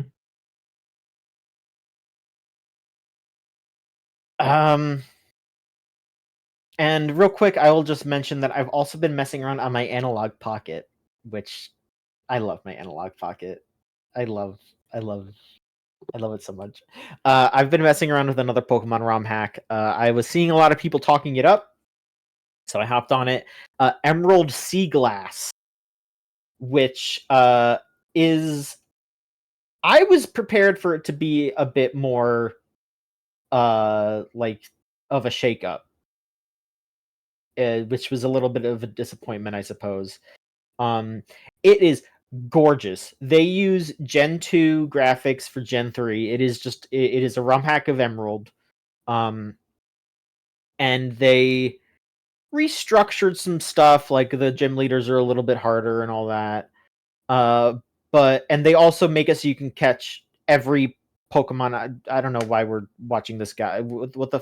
I don't know. What is this? Who's this man? I just looked up what Emerald Pokemon Seaglass Emerald was. All right. But once you get past the initial, you can catch a lot more Pokemon, and so there's party variety and all that. It's the same game. It's just Emerald, but it looks different, and the Pokedex is bigger. And I mean, it's gorgeous. It's fucking gorgeous. But I'm playing more of it to see what else is different. I want to see what else happens, and if nothing happens, I'll just be like, okay, well, I mean, I already have a copy of Emerald that I can play. Sure. Yeah. I don't know. I mean, the thought of a better version of a game like that is appealing. But also, I played through Emerald semi-recently, and I had a good time with it, like base Emerald. So I'm not like, I need to play through it. I need to play through it again, but pretty. Yeah.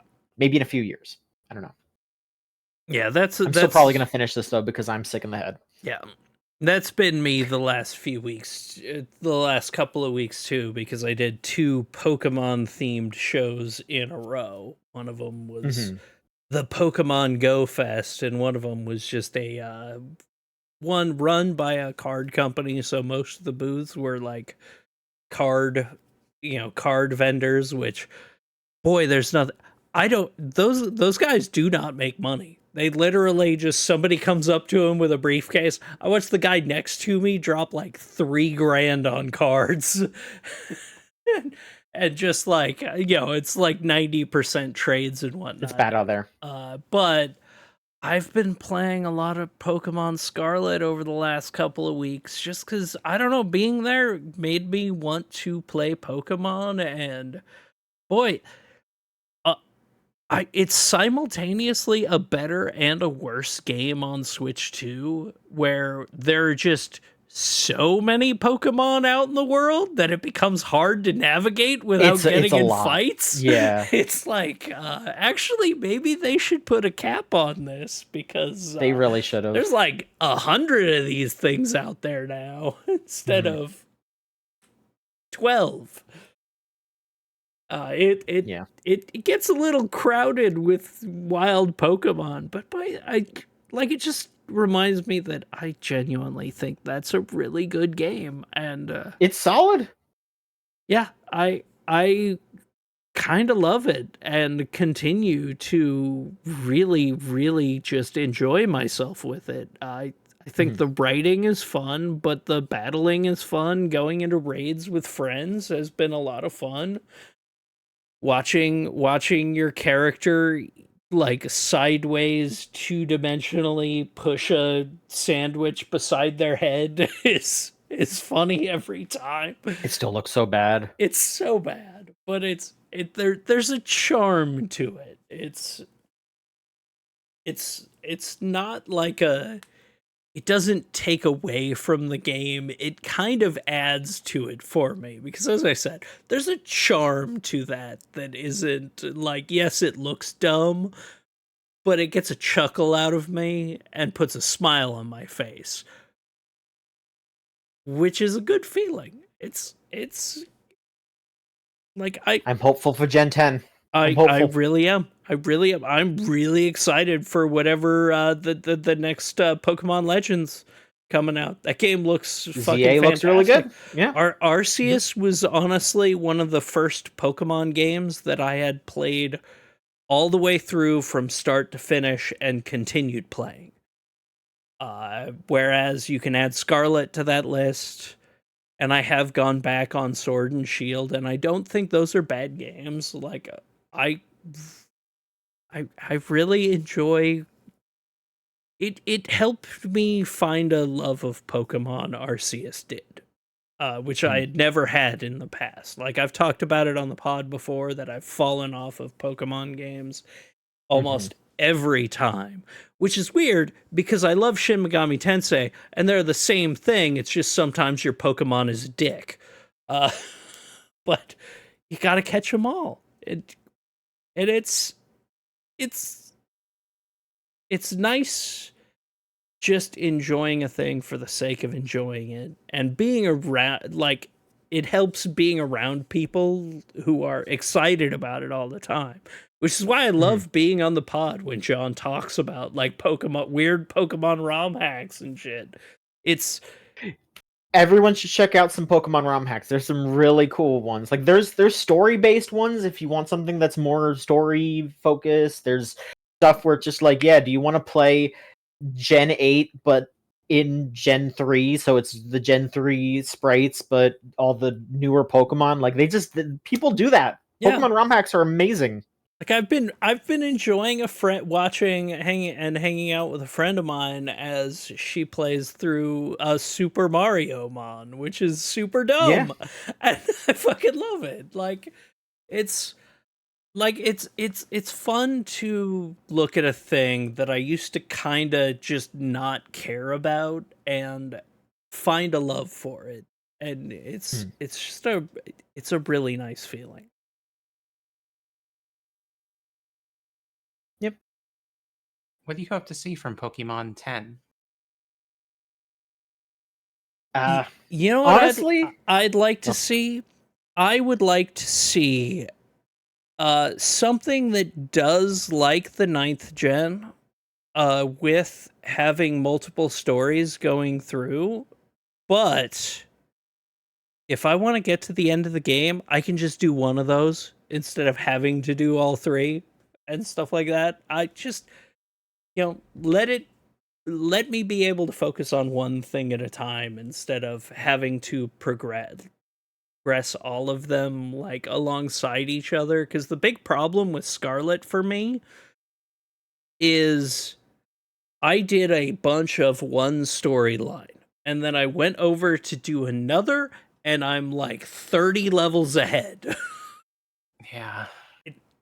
Or make it scale to me, like something.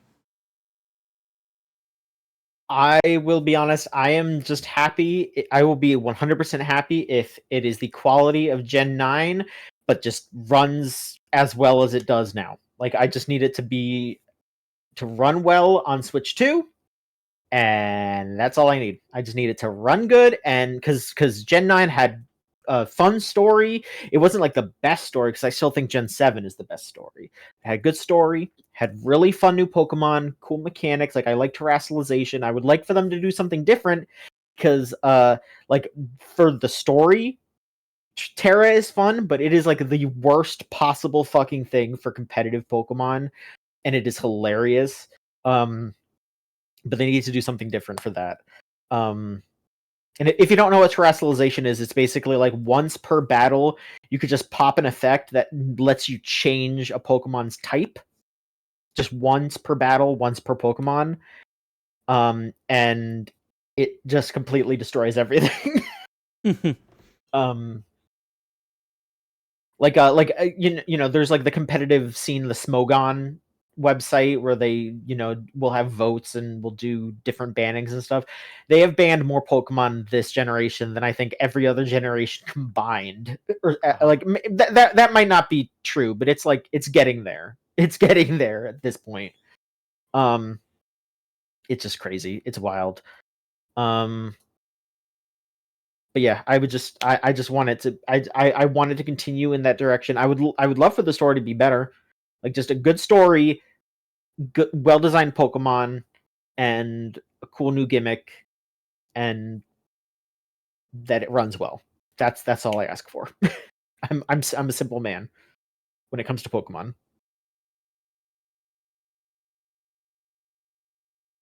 Let's see here. We want to wrap up the news because the rest of it's not super giganto. All right, let's see here. Kind of mentioned it earlier, but so none of this is confirmed, but there was someone dug into a from a few weeks ago. There was a video talking about the CRT filter getting added to the or I think it was just like stuff getting added to the N64 Switch Online stuff, because you could do like rewind now and all that kind of stuff, and that wasn't on the Switch 1. That's Switch 2 only. And one of the things is like having a CRT filter. And in the section where they were turning the CRT filter on, there's a bunch of games blurred out in the background, because that's just how the menu looks. And people are thinking that they are seeing games in that menu that have not been confirmed yet for Switch Online. So this could just be baseless conjecture. People might be seeing things. But it does look like we may be getting Smash 64,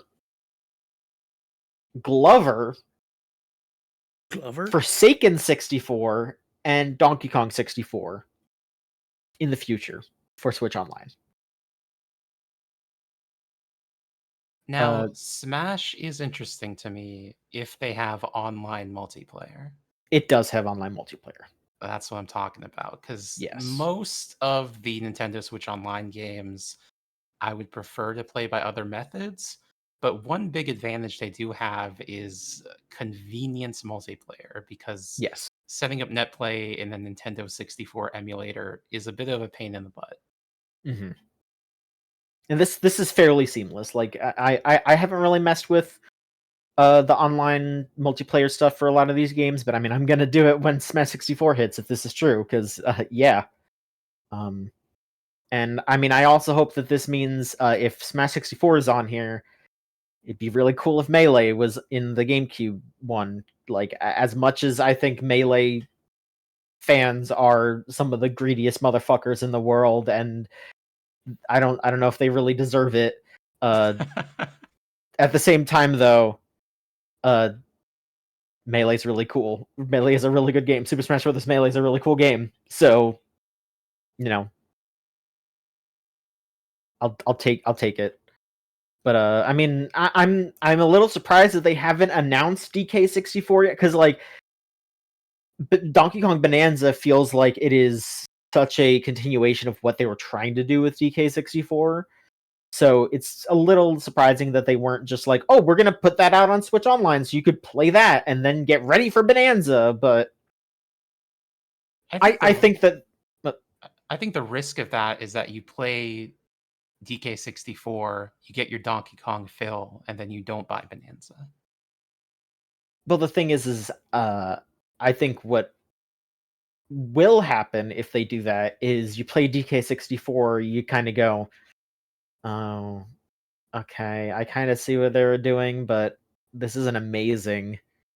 And then you play Bonanza, and that looks really good. And I mean, maybe it is really good. And if it is good, then you're like, oh, okay, then then this is good. I don't know. But I mean, Glover. You could play Glover, maybe. Or Forsaken 64. Why not? Sure.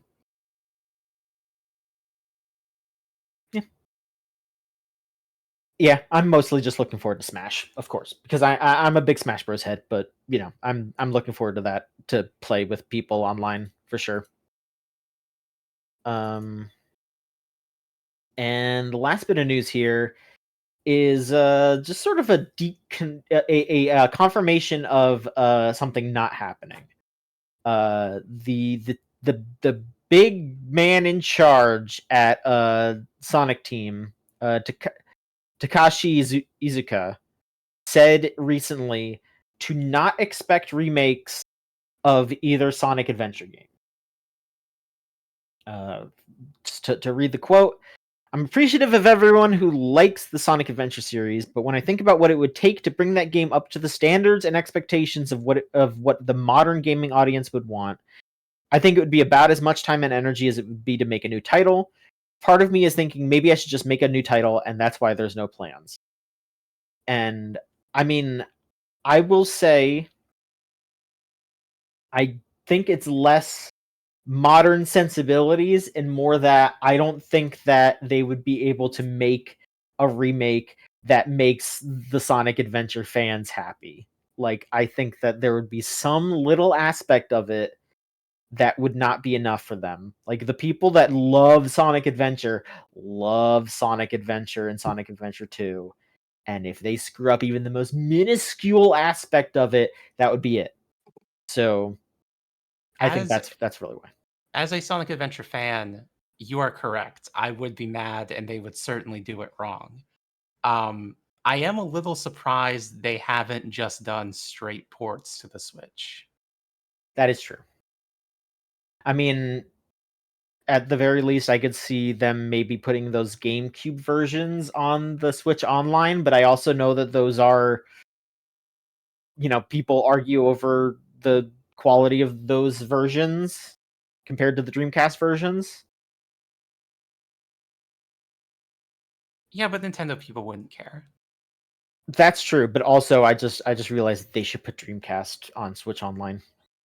Mm-hmm. Oh, if they could do GameCube, they could do Dreamcast. I mean, they already have Sega Genesis. Exactly.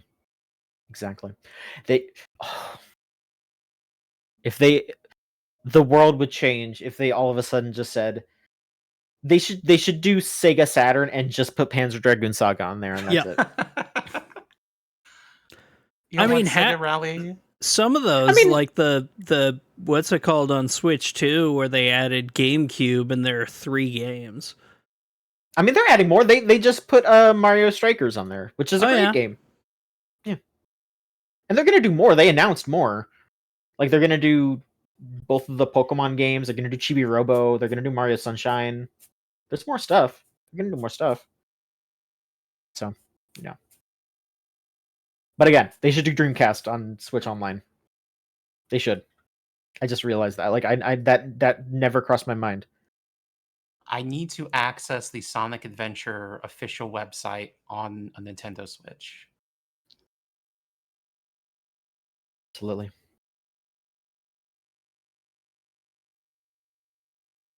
All right. Let's see here. Lily, I guess you're the last person here. Is there anything else that you would like to talk about before we wrap up? I could do my indie shout outs for games that I think are interesting. Absolutely. We're in the midst of a Steam summer sale, so you have your opportunity to rep some quality indie games. Now, leapfrogging off of Crystal's Affection for R4, I have 2 car-oriented games and then 1 wild card. So the first one that came to mind was Parking Garage Rally Circuit.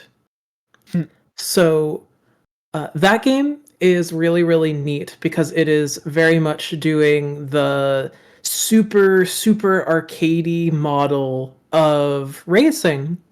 But what really kind of makes it novel is that it is, one, all about drifting, which drifting is my jam in racing games. But the premise of the game is that they're all like micro courses. So you have to do drifting in a space that is as small as a parking lot. And so when you're doing multiplayer races, it's all like collisionless. So it's always ghost racing, even if you are playing together in real time. So I think that game's really neat. It does not have a demo, but it was originally an itch.io free game that you can find by the same name and see if you like it. That game on Steam is currently $10.19. Oh wait, nope, that's the other one. I lied. It is $7.49. The next game I wanted to talk about is $10.19. And that ties almost into the Sonic conversation with Yellow Taxi Goes Vroom. So Yellow Taxi Goes Vroom is a indie platformer where you play as a wind-up little taxi. And basically the concept is it is a collect-a-thon platformer where you don't have a jump button. You have to obey the physics of being a car, so you basically need to constantly look for organic ramps in order to jump in that game. But then it also is intentionally kind of going for that like super saturated like Sonic Adventure style like color scheme. That game is also really neat. It also has a demo.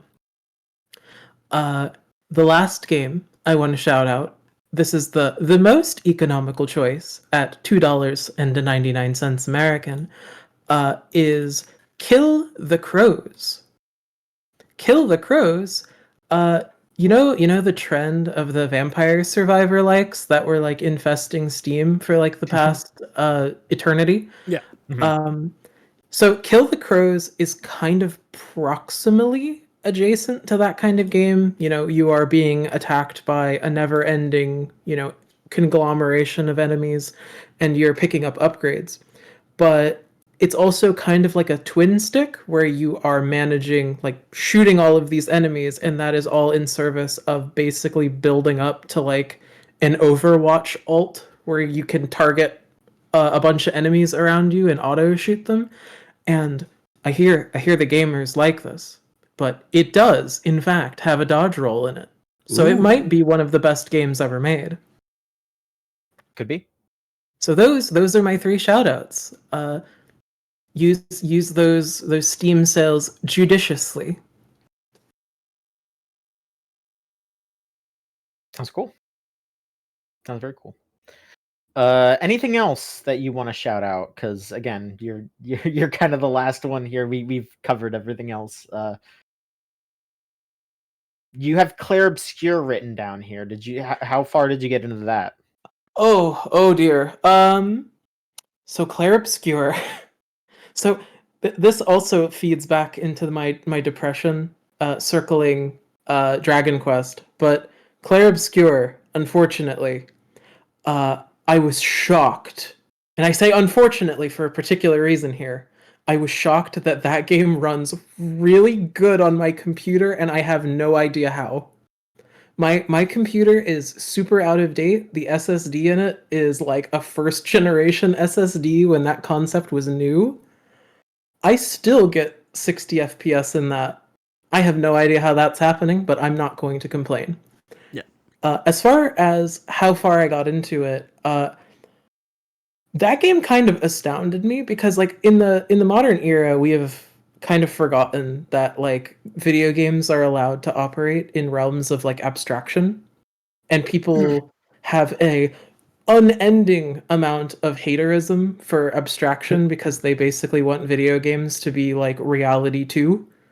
I was shocked when that game had like an unrealistic like overworld map, like something that you would see in like old JRPGs.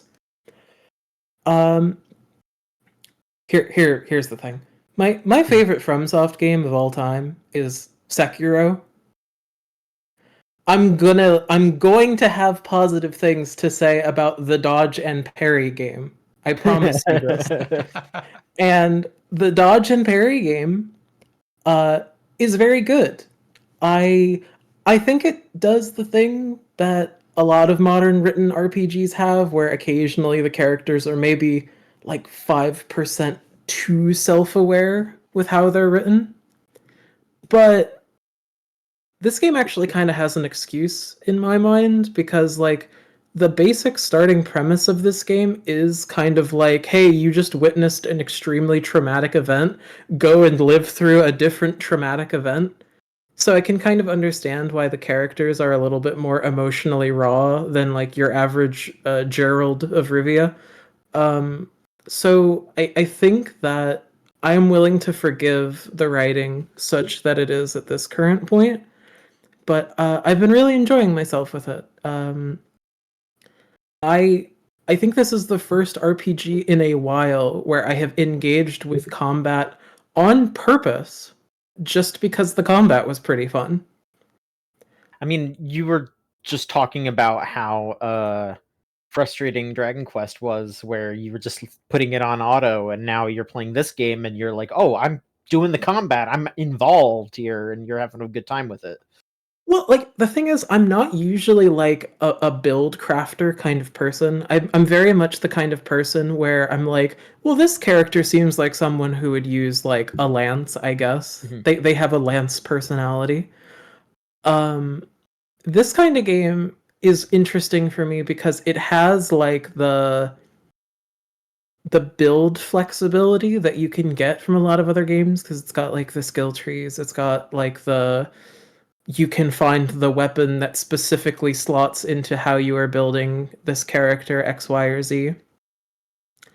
But then it also like it does a thing that I feel like a lot of games forget about. So like if we're gonna talk like RPG design for a second, and you know, this is in my best interest to once again make this a 3-hour long podcast. Most most games have, you know, the Trinity. You have the healer, you have the tank, you have the DPS.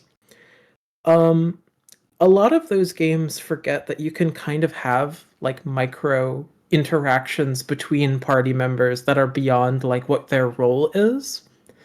So having abilities that do things like as granular as this person gets a buff while with this particular attack while the enemy is on fire, and while the enemy's on fire, this person can instantly refresh like their action gauge by expending some of the burn on that person, and this person can, you know, instantly heal if the enemy has the status effect.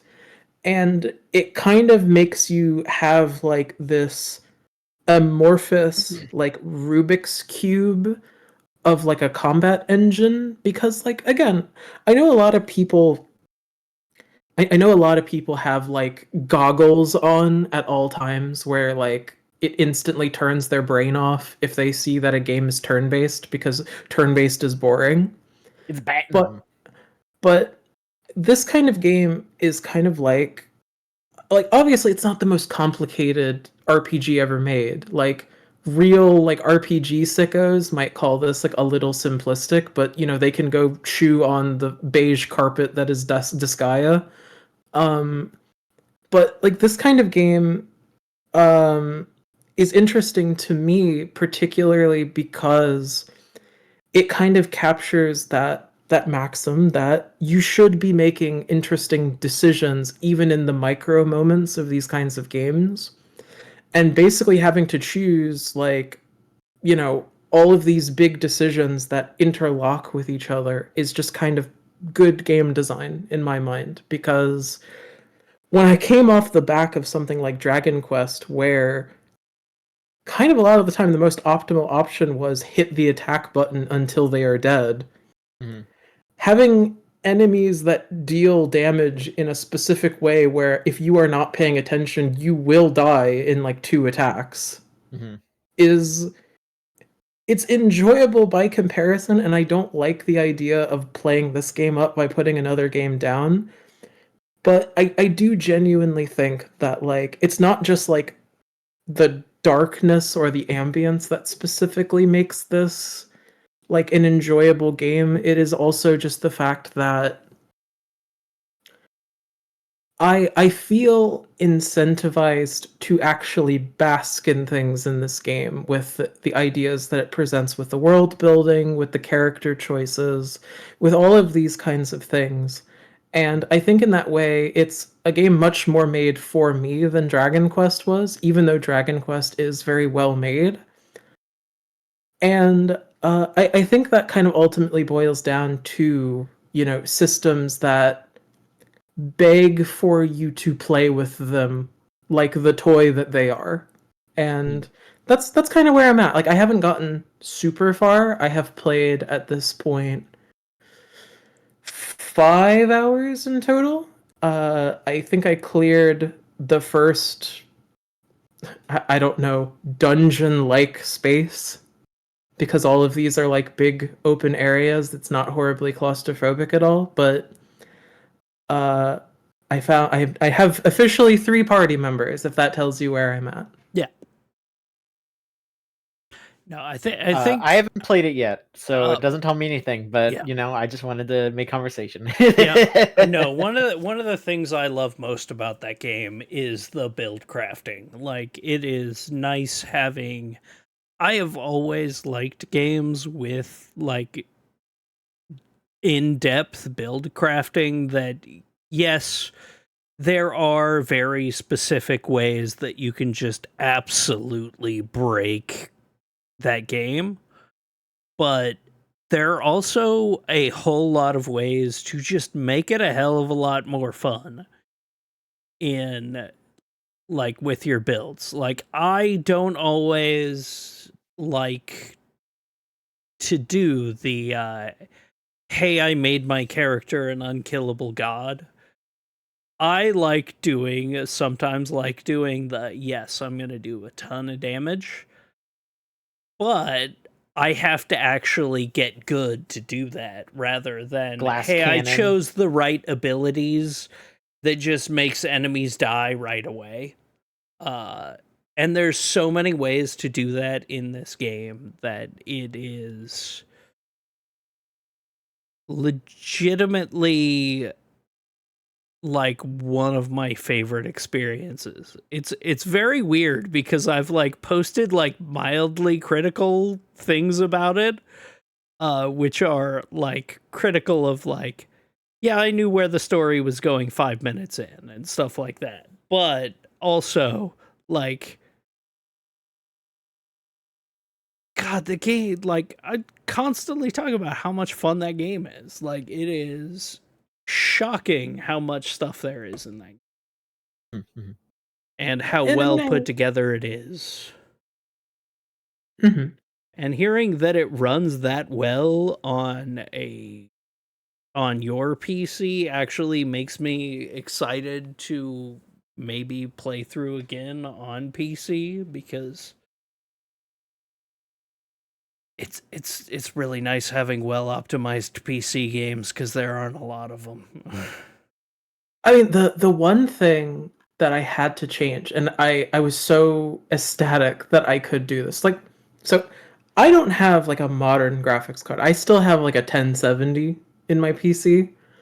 I cannot indulge in the rays of the ray tracing, and I just was like, oh, this is kind of unfortunate. The game is still clearly like trying to do ray tracing stuff, or at least something adjacent to that for the lighting. And when I initially started playing, the shadows in that game were so messed up. Like, everyone looked like they just had bugs crawling all over them constantly because of how the shadows were trying to work. Uh, I looked on the Steam community page, and in 10 minutes someone was just like, here's the code that you can post into an INI that just gives you normal non-freak shadows. and it reminded me of an era of the internet where you could just Google something and actually get an answer. Editing an INI file to fix a game's graphics is such a... There's something about it that really speaks to me. Yeah. Mm-hmm.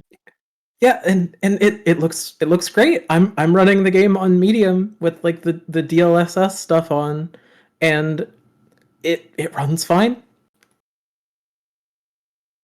All we can ask for.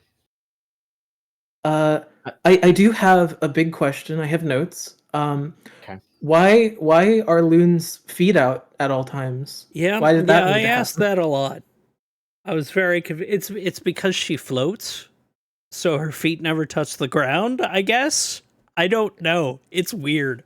But, like, listen, even if I could fly, like, let me just be completely here. Even if I could fly, I don't know that I would want to be divested of shoes, like, conceptually. Like, can she only fly if she doesn't wear shoes?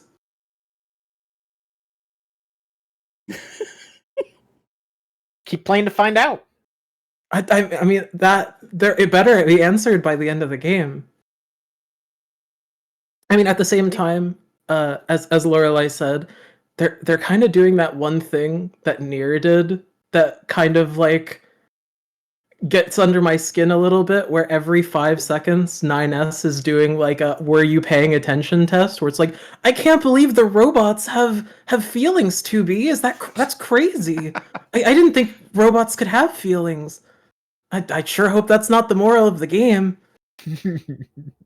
Yeah, like my thing with that game is that I overall don't think it's like its story is really good, but it's also extremely generic. Like the fact like I was sitting down with my girlfriend and within like by the end of Act 1, we literally listed off every single thing we thought was going to happen in the story, and every bit of it ended up being right. Ain't that just how it is, you know? And I don't think that's a problem. I mean, I think in a lot of ways we have this kind of thing where, like, yeah, we do want stories to fundamentally surprise us, but also being able to follow a story is also an important part of story design. Yep. Hmm. And like it's an interesting thing. Like the reason I the only reason I found it to be a problem was the amount of people who were like talking about it like it was this revelation of the kind of story that's never been told before, and it was the most like, oh, you're just telling me that you've never actually played an RPG. Like, it's just people being insane about JRPGs. Like it's some weird. I don't know. Well, it's also the internet is a place where it feels like nobody has their own opinion. They just wait for a couple popular streamers to all start saying the exact same thing and then parroting that. Mm-hmm. Lorelai, the game has mocap actors crying. That means it has a good story. Yeah. That's true. I mean, look, the Daredevil how... guy is the Daredevil guy, and I love the Daredevil guy. I mean, I don't know how to tell you this, but JRPGs are solved. We already figured this out. Like, they made Chrono Trigger already. Every indie developer who's ever existed is just trying to make Chrono Trigger again. Yeah, exactly. They made Suikoden 2. We can stop. They made SMT4. They made Shin Megami Tensei 3 Nocturne. I like 4 better than 3. I mean, it's okay. You're allowed to be wrong. Mm.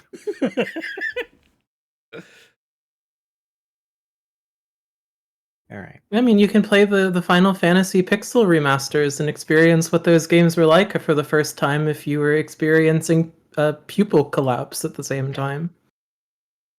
I just ordered a copy of that for the Switch because it was like $40. I like the Pixel remasters. My biggest issue with them was, honestly, I wish they were the GBA versions.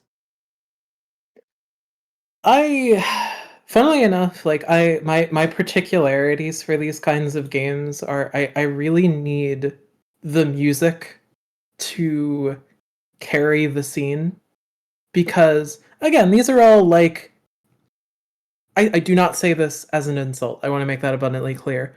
Early Final Fantasy games are kind of like the equivalent of watching a sad story conducted by sock puppets.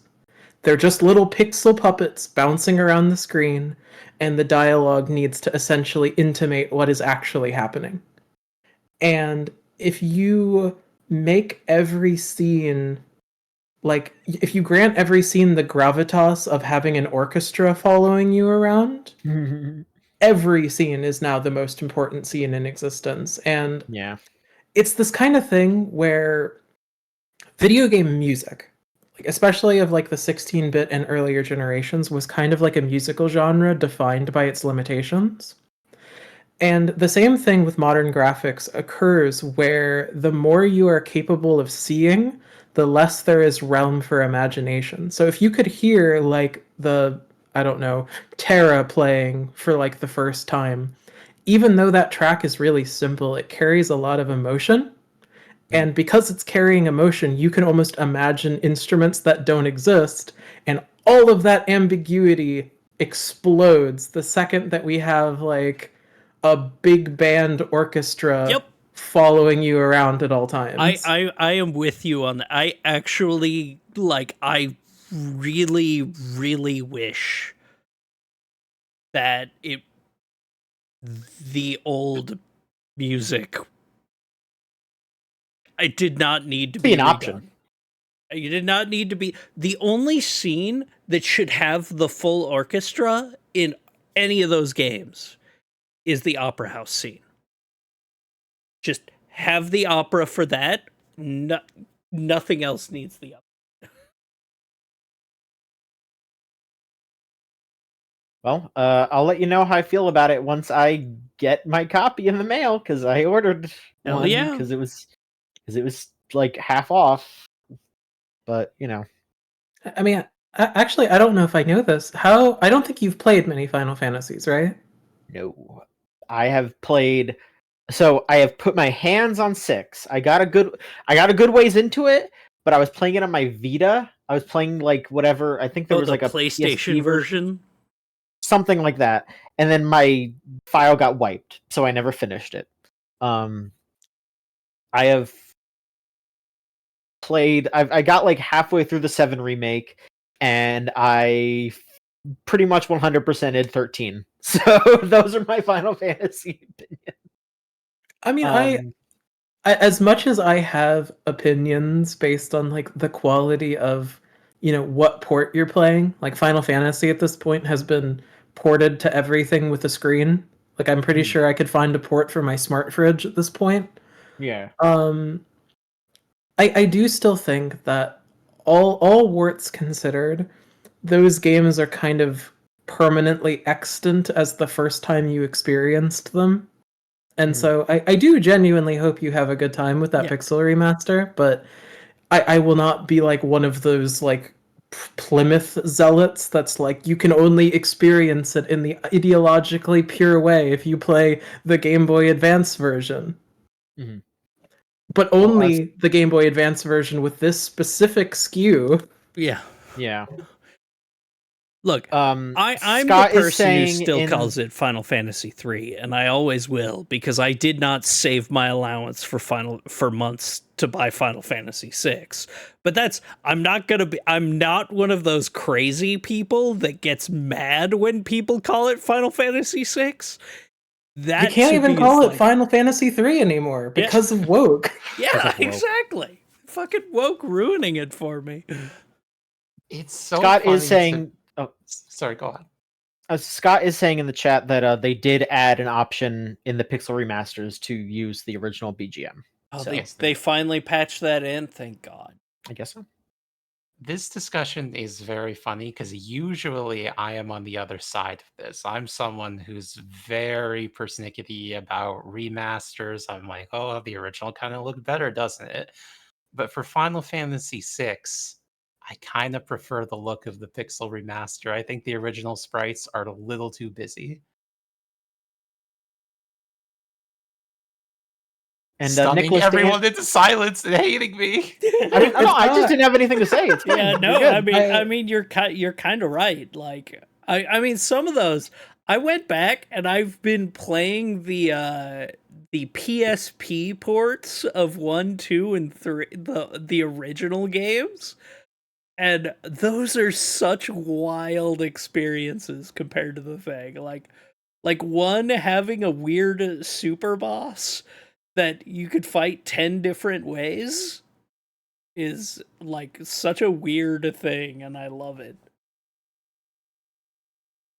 I mean, I also think that there is a lot ado in like the discoursian internet kind of way where people talk about things like, oh well, those sprites were originally intended to be seen on a CRT, and if you're not seeing it on a CRT, you're not seeing the sprites correctly. And I feel like in some senses that's a little overblown. The impact of that is, it is what it is, and in some cases it was intentional.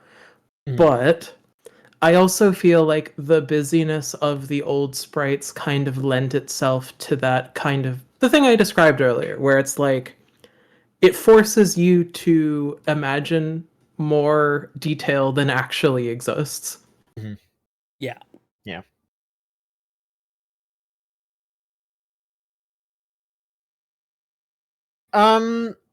Let's see here. Let's wrap this up with some questions. We did get a few things in the Discord.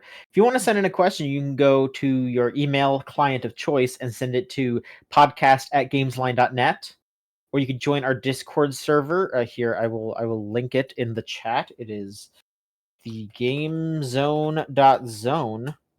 Type that into your web browser, and it'll bring you straight there. And then we have a little thread where you can ask questions. Where Cello Buster did just straight up post a GIF of King Harkinian asking, "I wonder what's for dinner?" And then, yes, this is my question. So, what's everyone having for dinner? As soon as this podcast is over, I will immediately get back to the curry I made from scratch, because I've been into making Japanese curry lately, and so that's been my vegetable injection matrix as of late, because I just kind of need any excuse I can to put broccoli into different formats. That's good.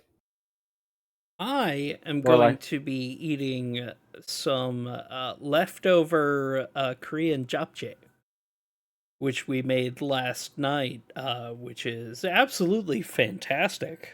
I like glass noodles and steak and good stir fry and delicious. How about you, Crystal? I am going to make a vegetable soup with lots and lots of chili powder. Good. Man, I feel like a fucking asshole. I am going to go eat a salad that I bought a couple of days ago and put in the fridge. Yeah. Well, what kind of salad is it? Yeah.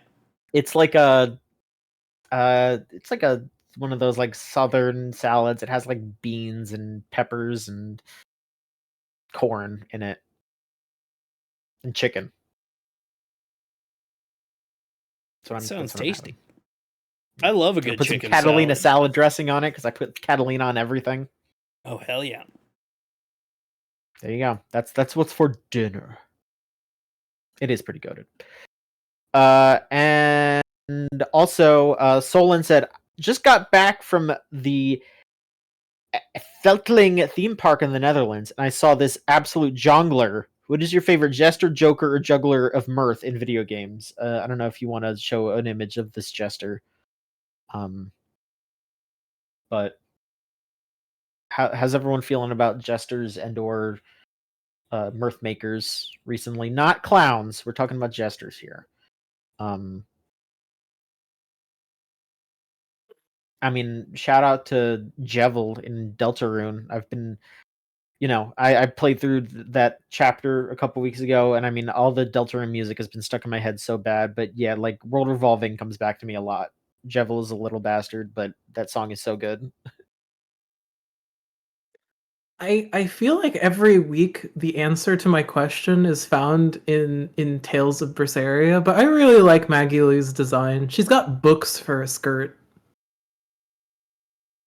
She's pretty good. She counts as a clown in my book. She's an entertainer. She's very jester-esque. Absolutely. Yeah, she counts. Absolutely. She has themes of circus.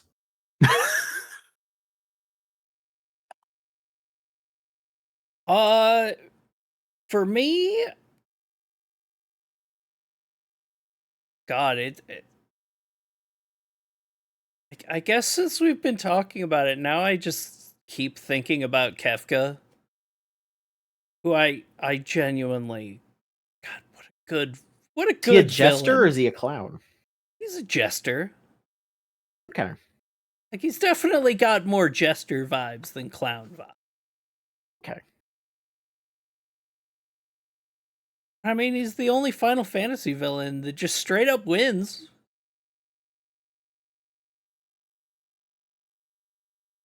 There's Jack Chaos. Oh, yeah. But Jack Chaos isn't a villain. He's a good guy. Oh, he's a villain. Oh, He wants to kill Chaos. He wants to kill Chaos.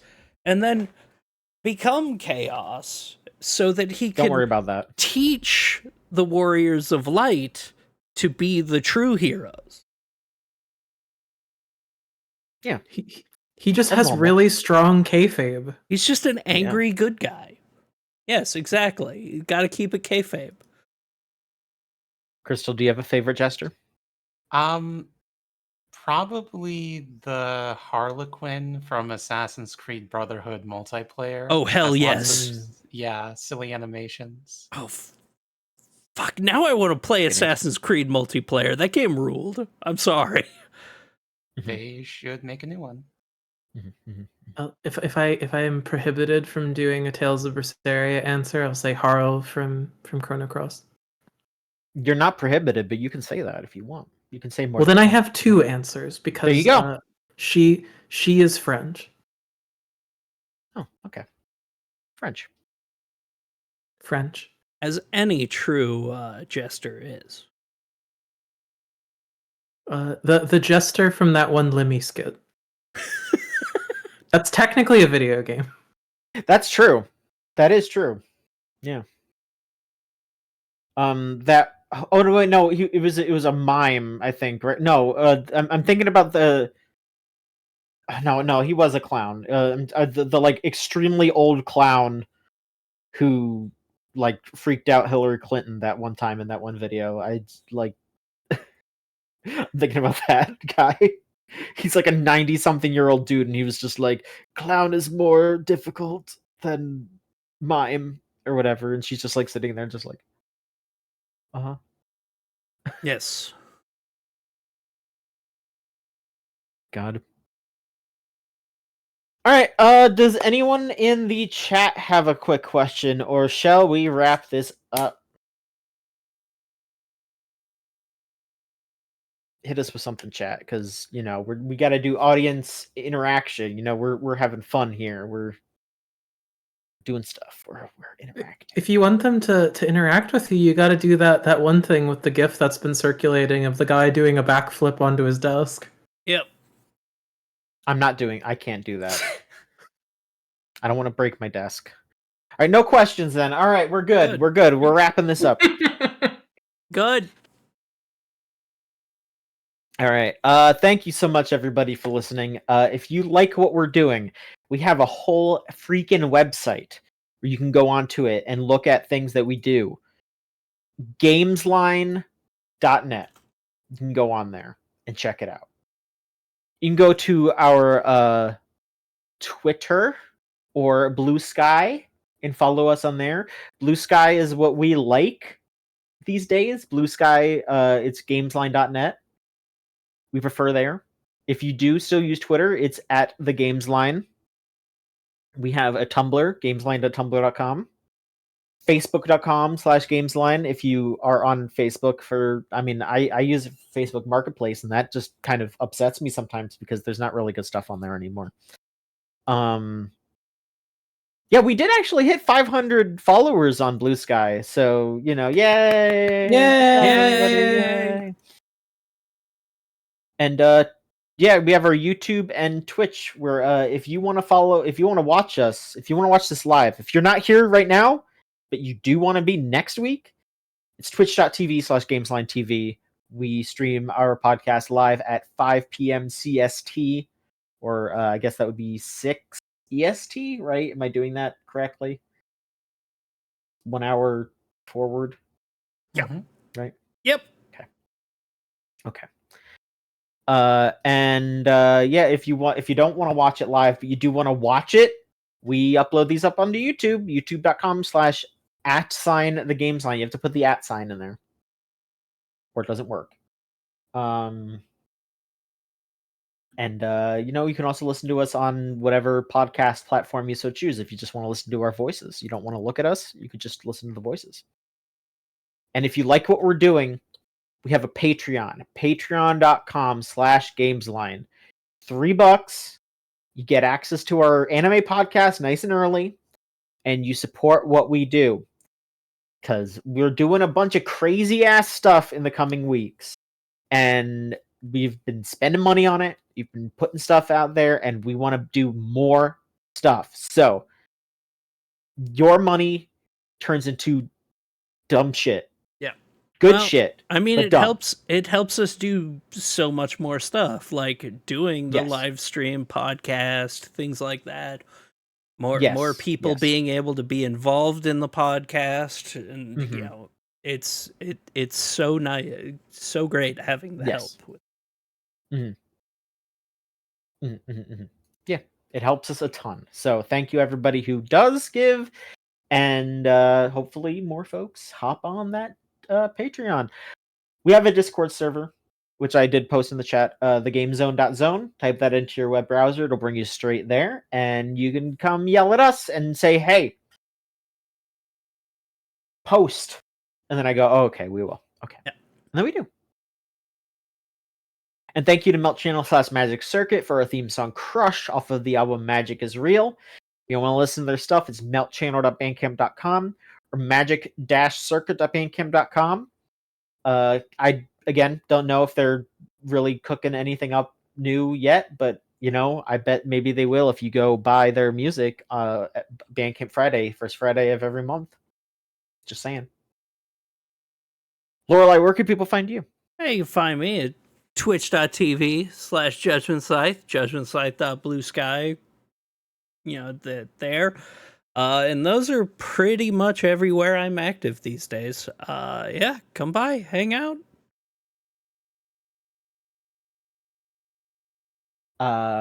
Crystal, how about you?